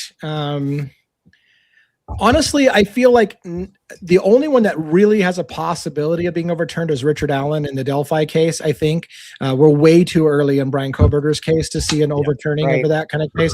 So I would say out of all of them, it would be Richard Allen's case. It looks like most of my panel is kind of agreeing with that. Yep. Yeah. I agree. Definitely. Do you have thoughts on Yep. on what you What do think? you guys think about the Murdoch? Yeah. What about the Oh. Murdoch case? Since it's looking like it's going to be Yeah. reopened, that's going to be a good one. Yes. Definitely. Yeah. Yes. The Yes. thing I was Yeah. agree. opened. I didn't really follow that one, just the basics of it. But Oh, yeah. wow. Yeah. They're working on And it right Yeah. now. In fact- that one quickly turned really fast. Go ahead. Yeah.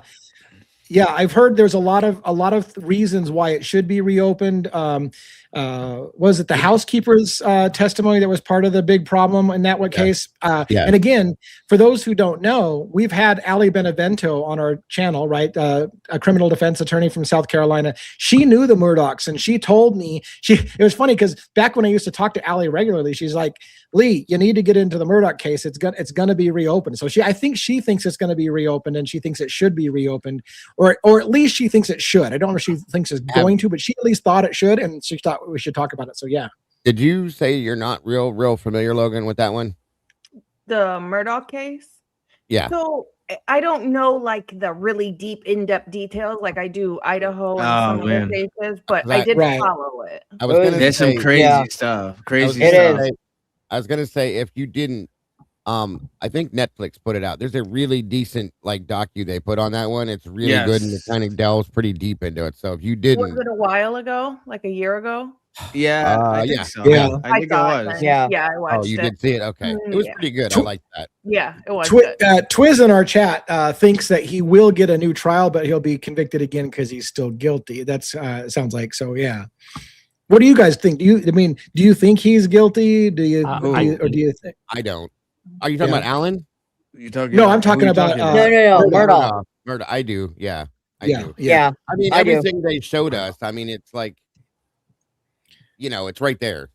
So Yeah. Yeah, that video, the video of Yep. with the dog, or The whatever, dog that's was what like- kind of does him in. That's That the nail last, in the that coffin, last right? video. Yeah. Yep. I Yep. agree. He's on the video. I mean, what else? What other? But- what else would that? What else I was could you gonna say- explain that video with? You know what I'm saying? There's no other way to explain Yeah. it. Yeah.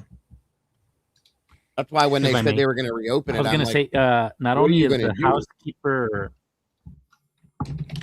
go ahead, Rick. Keep going. Yeah. The housekeeper. Yeah. There was something about the I was going to housekeeper. say, not only is it the housekeeper, and it's also about the clerk, that the Yeah. clerk was caught passing or influencing the jurors. Yes. So that's what Yes. makes it more interesting because Yep. if the Sure. judge does Yeah. reopen it and the clerks did meddle, that can be grounds to pretty much. Definitely. I mean, it would be a mistrial, or you Yes. could really Yeah. reopen it, And but that- it gives them a chance. But Yeah. Yeah. I think the thing is like Twiz said, they're going to go back through and Right. redo the entire trial, and he will be found Right. guilty again. There's Right. no two ways, in my opinion. The so. case is crazy, and Yeah. I mean, it goes all the way back to even that car accident You know, you got the boating accident. There's the boating, boating thing, accident, and then there's yeah. a car accident. Even Smith. That involves well, the boating accident we know involves them. The car accident is that's like, you know, it's like a rumor. We don't know, but I believe that the son was involved in the car accident, and that was also a big cover up. So I agree with you on that one. Yeah. And it's funny because how do people feel? I mean, it's a great thing to discuss in a global concept, which is, let's say you think Murdoch was guilty, but they did fuckery in the case. So do you believe in doing it right? And if you fucked up the case and you did things illegal, it should be retried? Or do you like, well, they got the right guy, ultimately the ends justify the means? Because I'm not an ends justifies the means kind of guy. No, I'm like, if you fucked up, you fucked up. You got to redo it. You can't do that. You can't do the ends justify the means, because then if you say the ends justify the means, then with each case that comes, they're gonna push it a little more and a little more and a little further. And at some point, like, why even have a justice system at all? Yeah. Good questions. So, Critic Rick, have you always been into true crime, or did you join true crime recently? What was the first case you got into? I can tell you a little bit about it, and I've told it back at Birdie's before. Like, I do have a history with cases, like helping with cases. So locally and like in the state, just like stuff that I know of, like I can help out what I can and stuff. Like, I'm good at researching and stuff, so I have helped out several cases. So that's why, like an investigator for a defense or a prosecution kind of help out, or just helping out with true crime channels. More kind of like more like a consultant. To a defense team or to a prosecution team? No, like to law enforcement. Oh, okay. Okay. Very cool. Very interesting. Very interesting. Yeah. Very cool. Yeah. Yeah. Yeah. So I have several, like, throughout my history, like, of several cases that I helped out on, and even locally, like if there's something that comes up, like they will reach out to me, or even the media does. Like, I've done a ton of interviews, like a lot of them. So that's how my little background is. Are you able to tell us which cases that you helped on, or is that something you need to keep on the DL?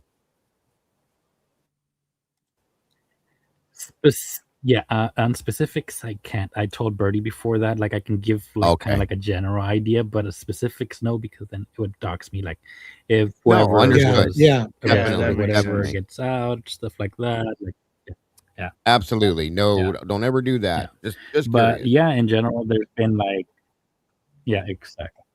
Yeah, so there's general talking about, right? There's been like shootings, or there's a missing person, stuff like that. That's why I like the Guthrie case, and almost like Win-Win. That's why I always usually ask him, because he does come from law enforcement. I can correlate with him more. Like, I mean, the details and stuff like that. For me, it's very easy. Like, all that stuff, like, people overlook it, even the media. But for me, or like Win-Win, we see stuff like very different. Like, detail works. Something that gets overlooked for us can be very easily details like height, weight, kind of shoe size, etc., general direction where someone might have fled, or even the general vicinity of a radius that you can look at for cameras. For me, it's pretty easy to do all that stuff. Well, let me ask you real quick then, since you said that, if you don't mind, of course, like, just in your opinion, you don't have to like give any details if you know anything, obviously, but what do you think happened in the Nancy Guthrie case, in your opinion? I'm curious to know. Yeah, so I have covered just briefly on it, right? I think it was someone known to the family, and there's been a debate even on the media. Was it a pro? Was it not? And I think someone asked me, I don't know in what community it was, well, do you think it was a family member or stuff? And I was like, no, not really. Like, I don't think it's a family member, because based on what I saw, the blood drops, etc., I did do a summary of how it went down, and even when they left with her. I speculated that she had to be disabled. When I say disabled, means she had to be hit, like to collaborate with whoever's taking her. Meaning he's Yeah. not going to be fit enough to carry her. So a family member, if it was to do it, you kind of feel bad. Even a mother to a parent, like hitting your own kid, like you feel for them, so you can't really do it, right? So for me, it can't be a family member. You wouldn't be able to live with yourself, even like you would want to turn her in. One way or another, you're not going to get rid of her, right? So Right. to me, that's the one key thing that makes it not a family member, but someone within the circle. Definitely, that has the ins and outs, the timing, whenever they're home, whenever they're not home, etc. Right. Yeah. Go ahead.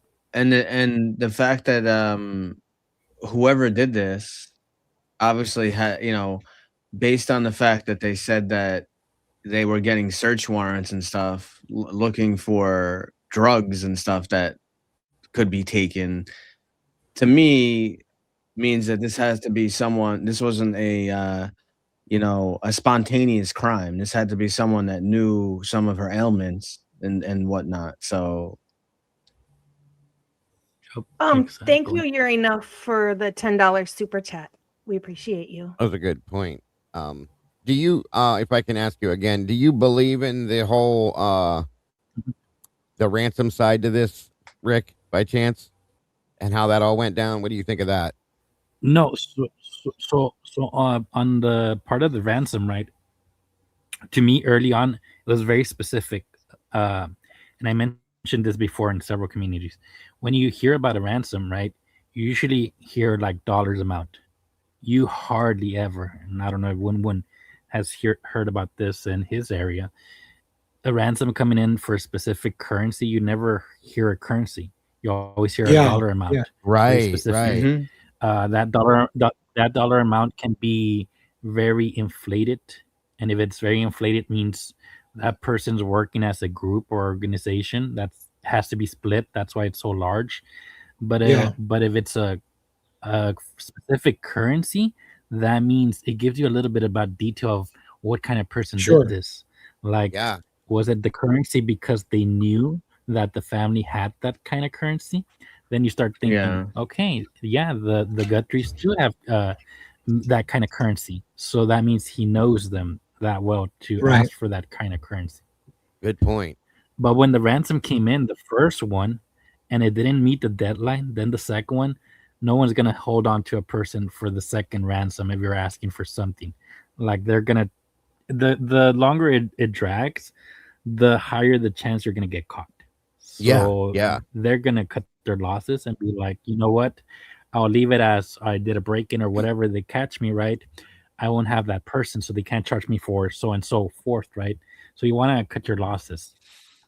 Good points. Good points. And real quick, thank you. Real quick, Bianca's dropping a couple of memberships for both of us, both True Crime Cafe and for Devil's Advocate. So thank you. I was saying the same thing, Dago. So. And you too. Nice. Yeah, thank you. Spreading the love. Bianca's on fire.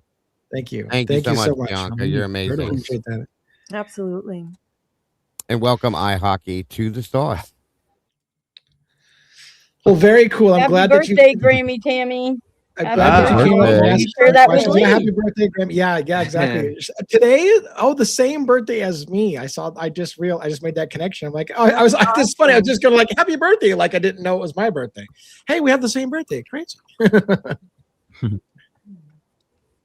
So anyways, thanks, Critic Rick, for coming up and asking questions. And by the way, anybody else that's out there, you've got about 25 more minutes that we can take another caller if anybody else wants to come on as well. We don't need to kick Critic Rick off if he wants to ask another question, but if anybody else wants to come up, we'll play it by ear. So Critic, if you want to hang out with us, that's cool. And if you want to wait until somebody joins and then bug out at that time as well, it's up to you. But just letting people know we're in the mood for a melody. And so if you want to join us, you can come play along with our panel. And you were muted, Dago. I see your face moving, but your lips we are... appreciate your input too, Rick. All you guys. Every time you jump in here and share anything, we really appreciate hearing it.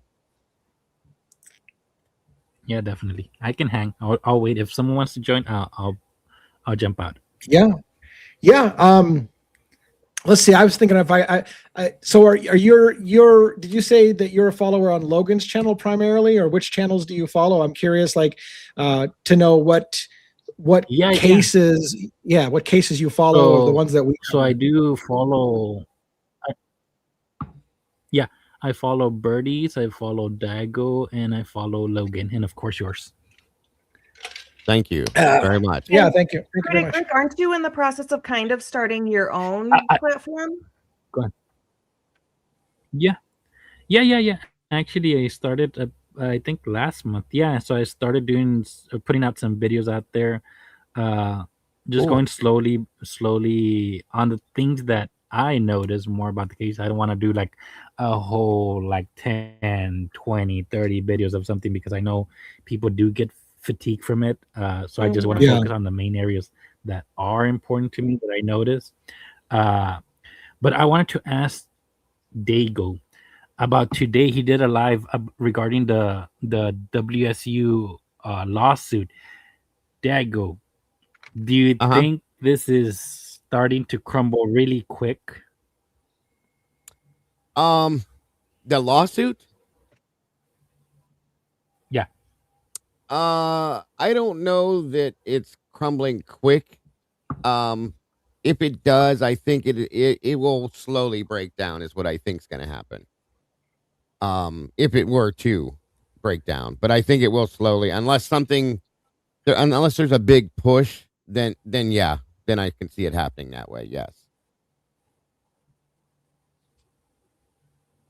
WSU has already basically admitted in their response that Brian Kohberger was absolutely the person who committed this crime. And that's probably because he, was in court and said, yes. Not that he confessed, just that he said yes. But now that this whole fingerprint thing, which to me proves obviously that there was somebody else at the time of the crime that excludes Brian Kohberger, I wonder if they can use that at all, or backtrack in a sense to completely get out of it. Well, I was going to ask something, and I forgot earlier when you brought this up, because it's a good point. Okay. Here's my question to this. Wouldn't that be considered very like real deal evidence that should be new evidence, obviously, to expose? Because it was never brought up in any documents, anything that I saw, which in turn should be able to roll the case. I would imagine it would prove that there's somebody else in that house. Well, it wasn't a document that fingerprint was, I think it's L5, was Brian Kohberger was excluded. Oh, okay. So it was in there. It was just never talked about. So nobody really knew until Pop brought it to light recently. Yeah, because I don't remember seeing it anywhere. So, but thank you. I didn't know that. L5. Okay. I did see that. You're right. Okay. You don't know until you know. And the Pop was it hit me like a ton of bricks, that it was staring me right in the face the whole time, and I didn't think about it that way. It was the only place they found anything in the kitchen was behind the black backsplash of the sink and on that door handle. So, that's interesting. That tells you, in my opinion, that's kind of where whoever the other person when the house was, or the person was in that kitchen for sure. And I still think something happened in that kitchen by the door. Yeah. And we know that, it was rumored before that, Bethany saw a naked guy. Well, I'm wondering, was there somebody who took off all their clothes and changed before exiting the door? And that's why there is a print with no glove? Is there truth to that? Could be. I don't know. Gus Twist says, I do remember that now, that the defense talked about fingerprint issues over a year ago. That's a good point. Yeah. Excuse me. Certainly. Wouldn't that be a Brady violation? Yes. Which thing? Tiny true crime. Wouldn't what be a Brady? I think she's talking about the print. How would that be a Brady violation? I think there was a if it's exculpatory information that they withheld that from part. Yeah. Right. Yeah. I got you. No, I'm sorry. I was thinking something else. Got you. Yeah. Okay. Good points. BK Steve just proved they should have had BK's timing data. If not, yeah, agreed. There's no way they didn't. If they had, listen, folks, if they had Maddie and Xana's timing advanced, there's no way they didn't have Brian. There's just no way. I'm sorry. You couldn't make me believe that. Well, not only that, they had 38. It's in the document. They said they had 3,800 people in that area. In the phone dragnet, right? The timing advance. They had 3,800 people. So you're gonna tell me they didn't have BKs? Right. It's a load of shit. It wasn't your fault, Tiny True Crime. It was me. I misread it. I thought, I think they have Brian Koberger's timing advanced, but didn't they come out and say the only reason we have Maddie and Xana's is because they belong to the same phone company, and that's the only phone company that has it? They did, but here's the thing. That 7-day thing, that doesn't pertain to the FBI. That's not the FBI. They don't have there's no delay or no time thing. That's why it pissed me off so bad when Hitler went that and said, well, he didn't take into account the 7 days, because it doesn't matter. It doesn't matter at all. And they had somebody, if he would have let him speak that day, Boyd Jackson would have been able to explain that, and he didn't allow it because he knew that was going to give the answer, and boom, it would have caused a problem right there. Go ahead, Lisa. Do you want to see if we can get Twiz up here? Because Twiz is all over the timing advance thing, and he's trying to correct people in the chat get up about there, Twiz. So Twiz, if you're willing to come up, please bro. come up and share again with some of the knowledge of because this is kind of like his uber focus is the timing advance records, the Sci-Ray stuff. This is his wheelhouse, and we like we love Twiz. Yeah, we've had some good experience. Put the link out there. And Lucy just said that the AT&T not tonight. Tower, Twiz says, "Fuck Twiz." God damn it! Lucy just said the AT&T tower dump data is available for 60 days. Period. Brian was arrested on day 47. Right. Yeah. There you go. Come on, Twiz. He said, "Not tonight. Not tonight." Aw, Twiz. I know. He has a headache. You have a headache. Twiz is dangling. I'm kidding. She says tomorrow night. Yeah, tomorrow. So those. By the way, those who want to hear, Twiz often has really good shit when it comes to the timing advance stuff. So if you guys want to hear that, you'd be in for a treat on that night. So make sure you come tomorrow night if he's going to join us to talk about that, because he's got some really good ways of explaining that. So don't forget tomorrow is F It Friday. Fuck it Friday. That's where we're gonna. Are we going a little looser on Fridays? Is that what we're doing? Yeah. I thought that's what you Can said. Can we get any looser on this show? We're pretty freaking loose, I think, on this. Eyelashes, and lingerie. I can wear my baby. Yeah. Oh yeah. That's why the FBI doc filed April. It says extortion. See, that's. I have a huge question about that. By the way, before I forget, I do want to do a members only live after this show, a little bit after the show closes, but I would like my panelists, if you guys can, to hang out after the show closes. I want to talk to you about something off screen when we get done with this show. So I just want to make sure I don't forget to tell you that for sure. I'd like to talk to you guys if you can hang out just for a few minutes afterwards. You guys usually do, but I just want to make sure you don't bail out early tonight if you can help. You got to let Logan take the dog to the bathroom first. All right, but I get time and a half after. Holy shit, I just realized that we have another Friday the 13th coming this month. We just had one last month. Tomorrow's Friday the 13th. Yeah. Yes. I love it. Yeah, we better just keep it loose. Yeah, That's I'm it. saying that last If time, Amanda's two in a listening, row. Amanda does our thumbnails. If Amanda's listening, we need a Friday the 13th themed thumbnail for tomorrow. That's going to be necessary. How I started my show last month when we had it. I opened it up with the intro to the Friday the 13th thing. So nice. It's sad that we can't even get away on YouTube with playing the fucking Friday the 13th little intro music, or they'd fucking hit us with copyright infringement and shit. No, I didn't get hit by even a warning. I played it and it was fine. They didn't really hit me for it. Yeah, I got away. They are on my ass like white on rice and a cup of milk and a paper plate in a snowstorm. They're like all over me. Yeah, I got away with it. Now that I said that, I probably won't. But anyway. Right. All right. Any Critic Rick? It's Any last tomorrow. question? We got about 15 minutes. You want to fire anything at us or ask any question, even if it's some off the wall, bizarre ass shit. Ooh. You're on stage for another question or a comment. Yeah. All right.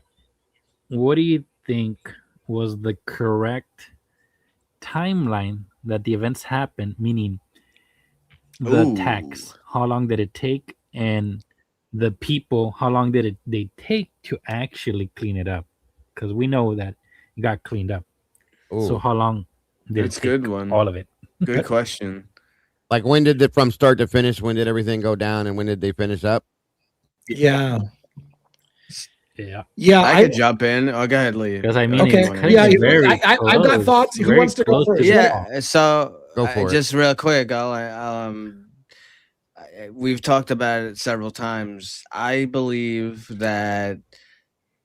So I do think that it's highly possible that Ethan was in some kind of fight with someone from the frat party. There's all kinds of witnesses and stuff. Now, could both be true? Could he have gotten into some kind of fight that had nothing at all to do with the murder? Absolutely, that what happened. Absolutely. So it could be two separate events. I know that there's other people out there, and they're like, "Oh, there was no fight, and this and that," and well. But how much for the cleanup? What are you thinking about the cleanup? Well, yeah. Again, I'll get there. So, Okay. So I believe this whole incident. So I believe there was some kind of fight with Ethan, whether that had to do with him getting killed or not. There's that. But I do think with Kaylee and Maddie that their part of this incident started exactly when their phones go silent. Now, I know phones are not proof of life. We've talked about this many times. But the fact that, and Dago's mentioned it a bunch of times, you watch the Corner Club, that hour video, and you watch the food truck, and Kaylee's on her phone nonstop. So the fact that her phone, they're texting, and that's also the thing. They're calling and texting. She's calling and texting Jack, like whatever it was, 10, 11 times. And then all of a sudden it just goes black, goes silent. And also Maddie's phone goes silent. So I don't think necessarily that they were killed at 2:55 or 2:56, but I believe that whatever started to happen involving them happened at that moment that their phones went dead. And the cleanup, I think the cleanup probably started right away. There are some witnesses, some that won't reveal their true identity, that have come forward that said that the kids on campus were getting Snapchats and texts. One guy specifically said he knows 1,000% because he's always shows up to work on time, and he had to go to work that day for 9:30, and he remembers getting Snapchats at 9 a.m. that it first started. That the first thing was that the first message that went through was that all the kids that they that there was a gunshot. That was the first thing. Overdose. Well, overdose. Right. There was an overdose. Then there was a thing about a knife. There was a stabbing. There was also a thing, the gunshots. Yeah. Right. And then the gunshot as well. I was gonna say, so give us a definitive time you think it was. Give us a time, a specific time you think cleanup was maybe over by.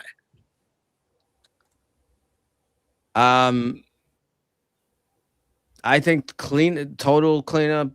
I think it probably finished sometime around like 10 in the morning. The cleanup part. Okay. They had the doors open. I think that somehow something between the college and law enforcement were involved in trying to finagle something with this. To me, I don't know. We know why. Everything's always about money, but I think it was probably around in the late morning. I do. All right. So Robin, what do you think? What's your best guess if there was a cleanup? When do you think it ended? I got my guess, but I'm going to save mine last, I guess. So I'm going to say around 8:30 in the morning. That's just my guess. Just and based on nothing, or you're just guessing? I mean, because I've got a similar guess, but I've got it based on something. So I think it has to do with kind of when that one guy was walking by and the door was open. So I think they were already gone by that point. Gotcha. Okay. All right. How about Logan? You got I want to say two things. I want to say thank you to Bianca for the $10 super chat. You are so much appreciated. So sweet. Also, I want to let everybody know that the hand in the Guthrie case, it has been debunked. Okay. What was it? It was a hand, but it wasn't any like a body or anything. So it was a hand. Somebody like taking a nap or something? Was it a mannequin? What? It was somebody that was already out there like looking and stuff. Oh, okay. Thank you. All I right, was wondering what the hell so that was. what else do you got? What's your timing guess on cleanup? or So whatever? I do think that things started in the 2 a.m. hour. The family says 2 a.m. and then we were told in the beginning by all sorts of different media that supposedly confirmed with police. Why am I echoing? Yeah, I don't know. I hear that too. That supposedly confirmed with police that it was between the 3 and 4 o'clock hour, and then suddenly it changed to after 4 o'clock, which because it had to match the suspect vehicle one. The suspect vehicle one, right? Mm-hmm. Yeah. Right. So I do think the cleanup happened in the 4 o'clock hour, but then I think they were gone. And like Robin said, that's why the door was open still until 11 o'clock. But then I want to know who shut the door. All right, Dago, what's your guess on cleanup time and when it ended? I think that everything went on between 12:30 and 3. Okay, and then I think the cleanup commenced and did not end till between like 10 and 11 the next morning. Mhm. That's when everything. That's what I think too. That's what my opinion is. Not. All right. My guess, and then we'll let Critic Rick answer it since he's the one that asked the question. My guess has been around 8:30 in the morning, just like Robin, and for many of the same reasons. I think I factor in the very likely possibility that Murphy was returned to the house sometime around 6:30 in the morning. That wouldn't have happened until the cleanup was mostly done, when they would bring the dog back to the house. So I think the cleanup part was done by 6 o'clock in the morning. I think the front door was left open and witnessed by somebody by 8 o'clock in the morning. And I think the front door was open because they wanted somebody to walk into the house and discover the scene. The girls in the house didn't want to be the ones to have to call 911. And they had hoped, like a son of a bitch, that somebody else would walk in on the scene and be the one to discover it, so they can act like I had no idea this was coming. We were all sleeping.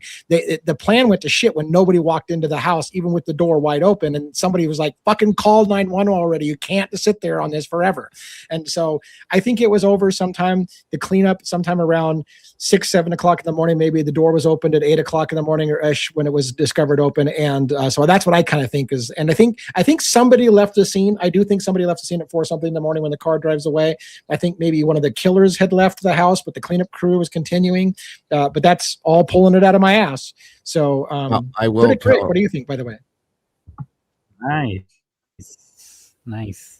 I think Lee got it pretty close to what I have been thinking of. Definitely so let me do it basically how it happened, right? So the attacks, and I've said it many years now, many people look for a vehicle leaving or entering. To me, the attackers walked there. They were known to the area, so they know where all the cameras are and what to avoid, so they won't be on cameras. They know about the pumpkin balcony camera. They know about the Linda Lane camera. They're not going to go through there. So they know the area. So they didn't need a vehicle to get in or out from there. They basically just walked in. To me, the attackers blended in.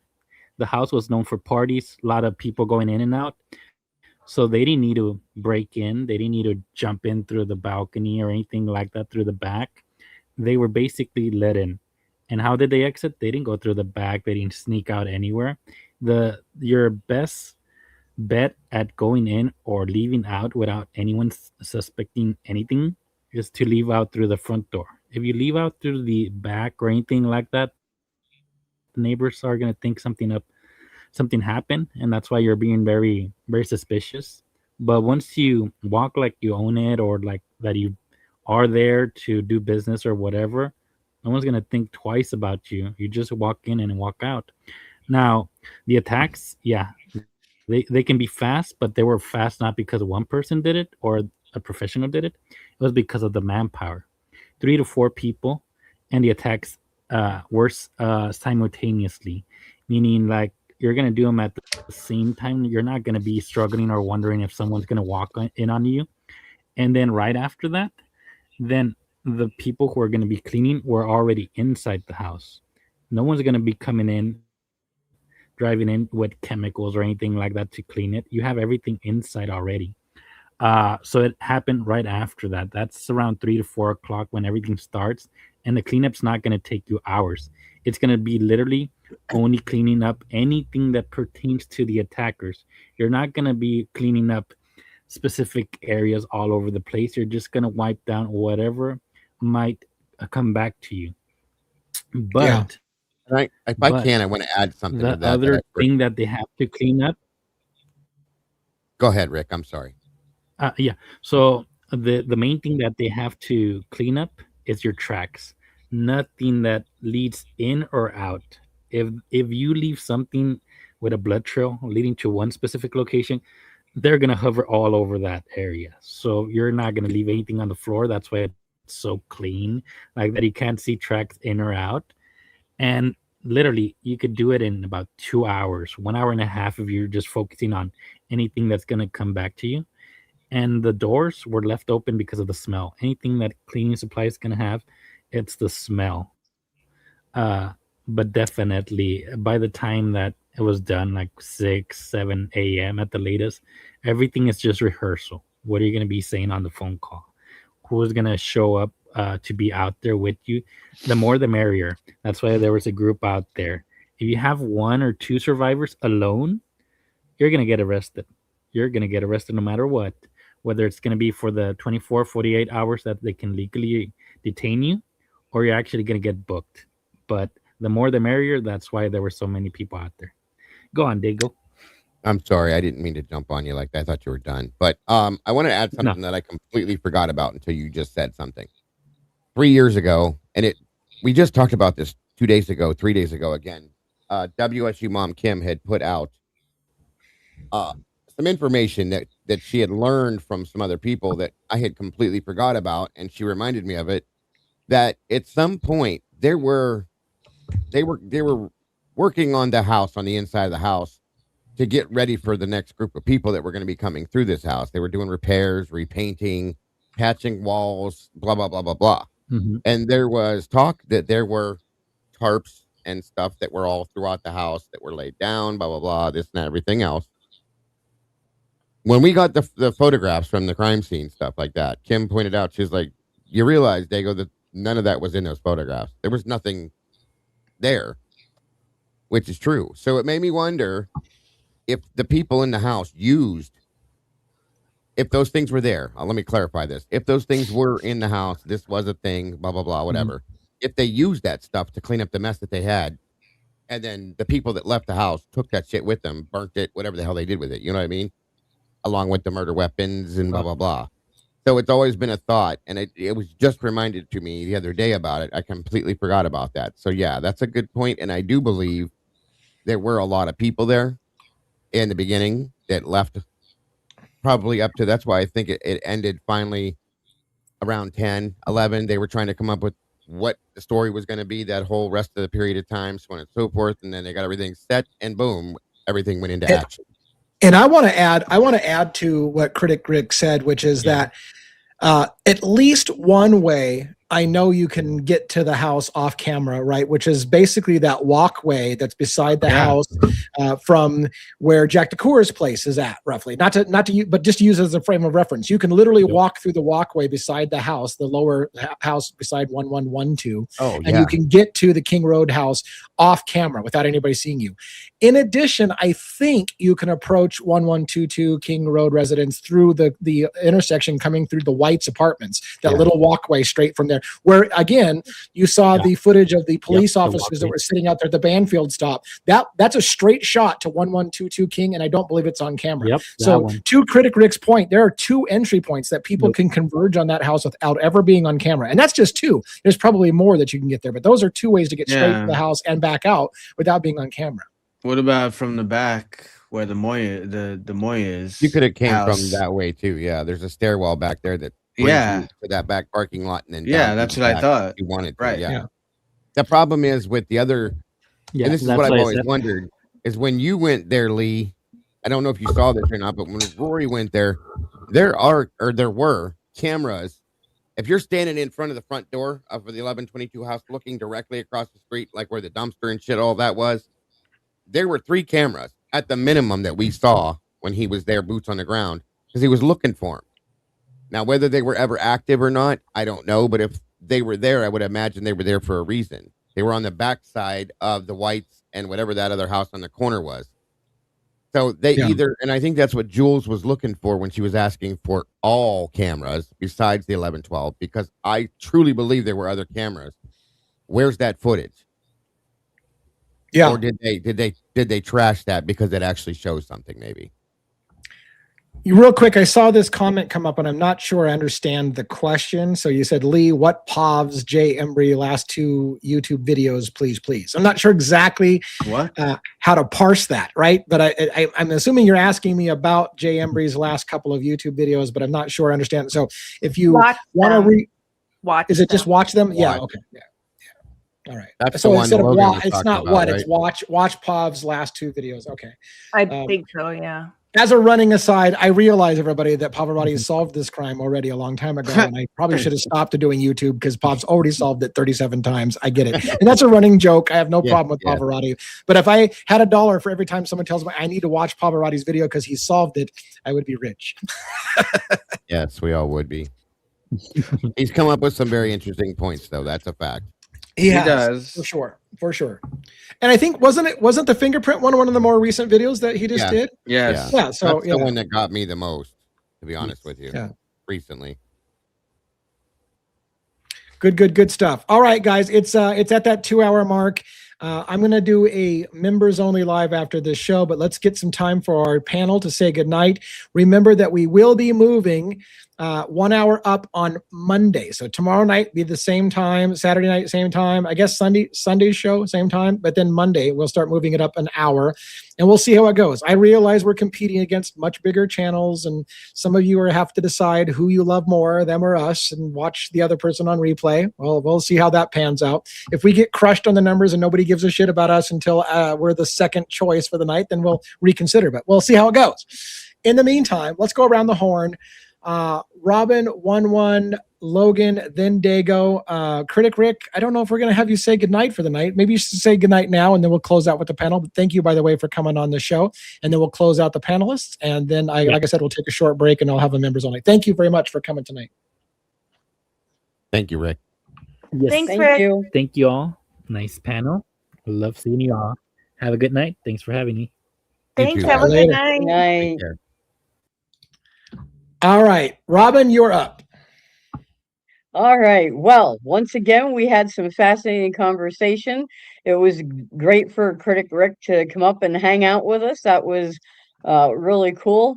Yeah, a lot of great insight. Really enjoyed that, and looking forward to seeing all of his content that's going to be coming out apparently. So that's really cool. So, and thanks to everyone for coming out and hanging out with us tonight. We really appreciate it. When you're here during the live or on the replay crew, you guys are just phenomenal, and we appreciate you so much. And once again, happy birthday to the boss man. So we are very proud to be a part of this, and apparently glad to hear Grammy that you Tammy had as a nice well. steak dinner. Yeah, I did have a great. Yeah. So, yeah. Thank so you hope very everyone has much. a wonderful night. All right, perfect. 1-1. What do you got for close? Awesome show, discussion. Love all of our great panelists and members, and hopefully soon to be members, subscribers, all of you who come every night to join in our discussion. Thanks to anyone that's willing to come up on stage and join in, have a little debate or get into some interesting topics. We have to keep fighting the good battle, keep reviewing some of the stuff. I do think in some of these cases, Idaho 4, I do think we will not be seeing the end anytime soon.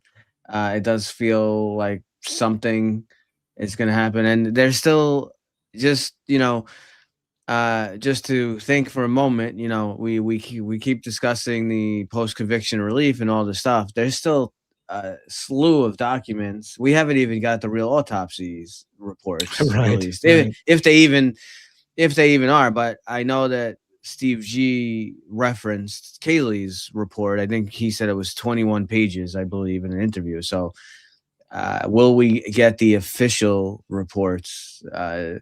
There's tons and tons of stuff on and on. I would really like to get the official cell phone data that shows the steps and the elevation from all the victims and from Dylan and Bethany and all that. That would definitely give us a further story as to what actually happened, and we can correlate the steps with some of the messages and the calls, and like, what the hell is going on here? Like, it would give a little more. We'd be able to maybe formulate a little closer theory as to what happened, but who knows if we will ever get that. So great stuff as always, and of course, happy birthday to you, Lee, and hope you your next year is full of have good health, and maybe by your next birthday we'll have 100,000 subscribers. Well, we can hope. Be great. That's a tall order there. I know. You got a movie trivia? I do, of course. I'm excited. Okay.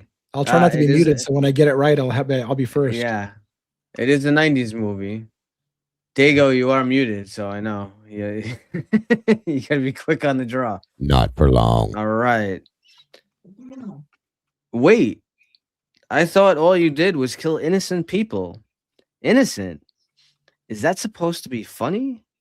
An obese man, a disgusting man who could barely stand up, a man who, if you saw him on the street, 7. you'd point him out to your friends so that they could join you in mocking him. A man who, if you saw him while you were eating, you wouldn't be able to finish your meal. After him, I picked a lawyer, and I know you both must have been secretly thanking me for that one. This is a man who dedicated his life to making money by lying with every breath that he could muster to keeping murderers and rapists on the streets. It does sound like 7. It is 7. Good job. Nice. What's in the box? What's in the box? What's in the box? Yeah, great movie. Great movie. Amazing movie. Great job, 1-1. Sorry, that was great job, 1-1 for the quote, and Dago for getting it. Very cool. It's not fair though, because I've only watched that movie 300 times. So I liked the movie, but I think I've only watched it maybe twice. So yeah. All right. Movie. So Logan, what do you got for this evening for us for close? I just want to thank everybody for always showing up for us, especially for the super chats and super stickers to go towards our FOIA. I'm so excited for that. Thank you to the mods. And again, everybody that shows up and is present. Thanks to Critic Rick for hopping up on panel tonight. Do something nice for yourself today. Be kind, but more importantly, be kind to your animals. And don't forget to tune in tomorrow for our live on Bronx Tales at 5:45 and tomorrow night over here at Crimes After Dark. Have a great night, everybody. All right. Hey, by the way, is our change in time going to interrupt when you normally do lives? Are we bumping into your normal live time? Okay. No. Well, that's good. All right, Dago, what's up with you? So another great one. Always great conversations. Thank you, Lee, Logan, 1-1, Robin, and it was great to meet you, Critic Rick, and I loved your insight tonight. Happy birthday again, sir. I hope you have a great day today. Thank you, all of you. Like I said, Logan11, Lee, and Robin for having me here with you. It's always an honor, and I always enjoy the company and the conversation. Thank you to all the moderators. You guys are amazing. And again, as I always say, we would not exist without you. It was nice to meet everybody's animals tonight. That was awesome. Oh yeah. And and thank you to all of you amazing people for being here. With whom none of us would exist. So thank you. You guys are absolutely amazing.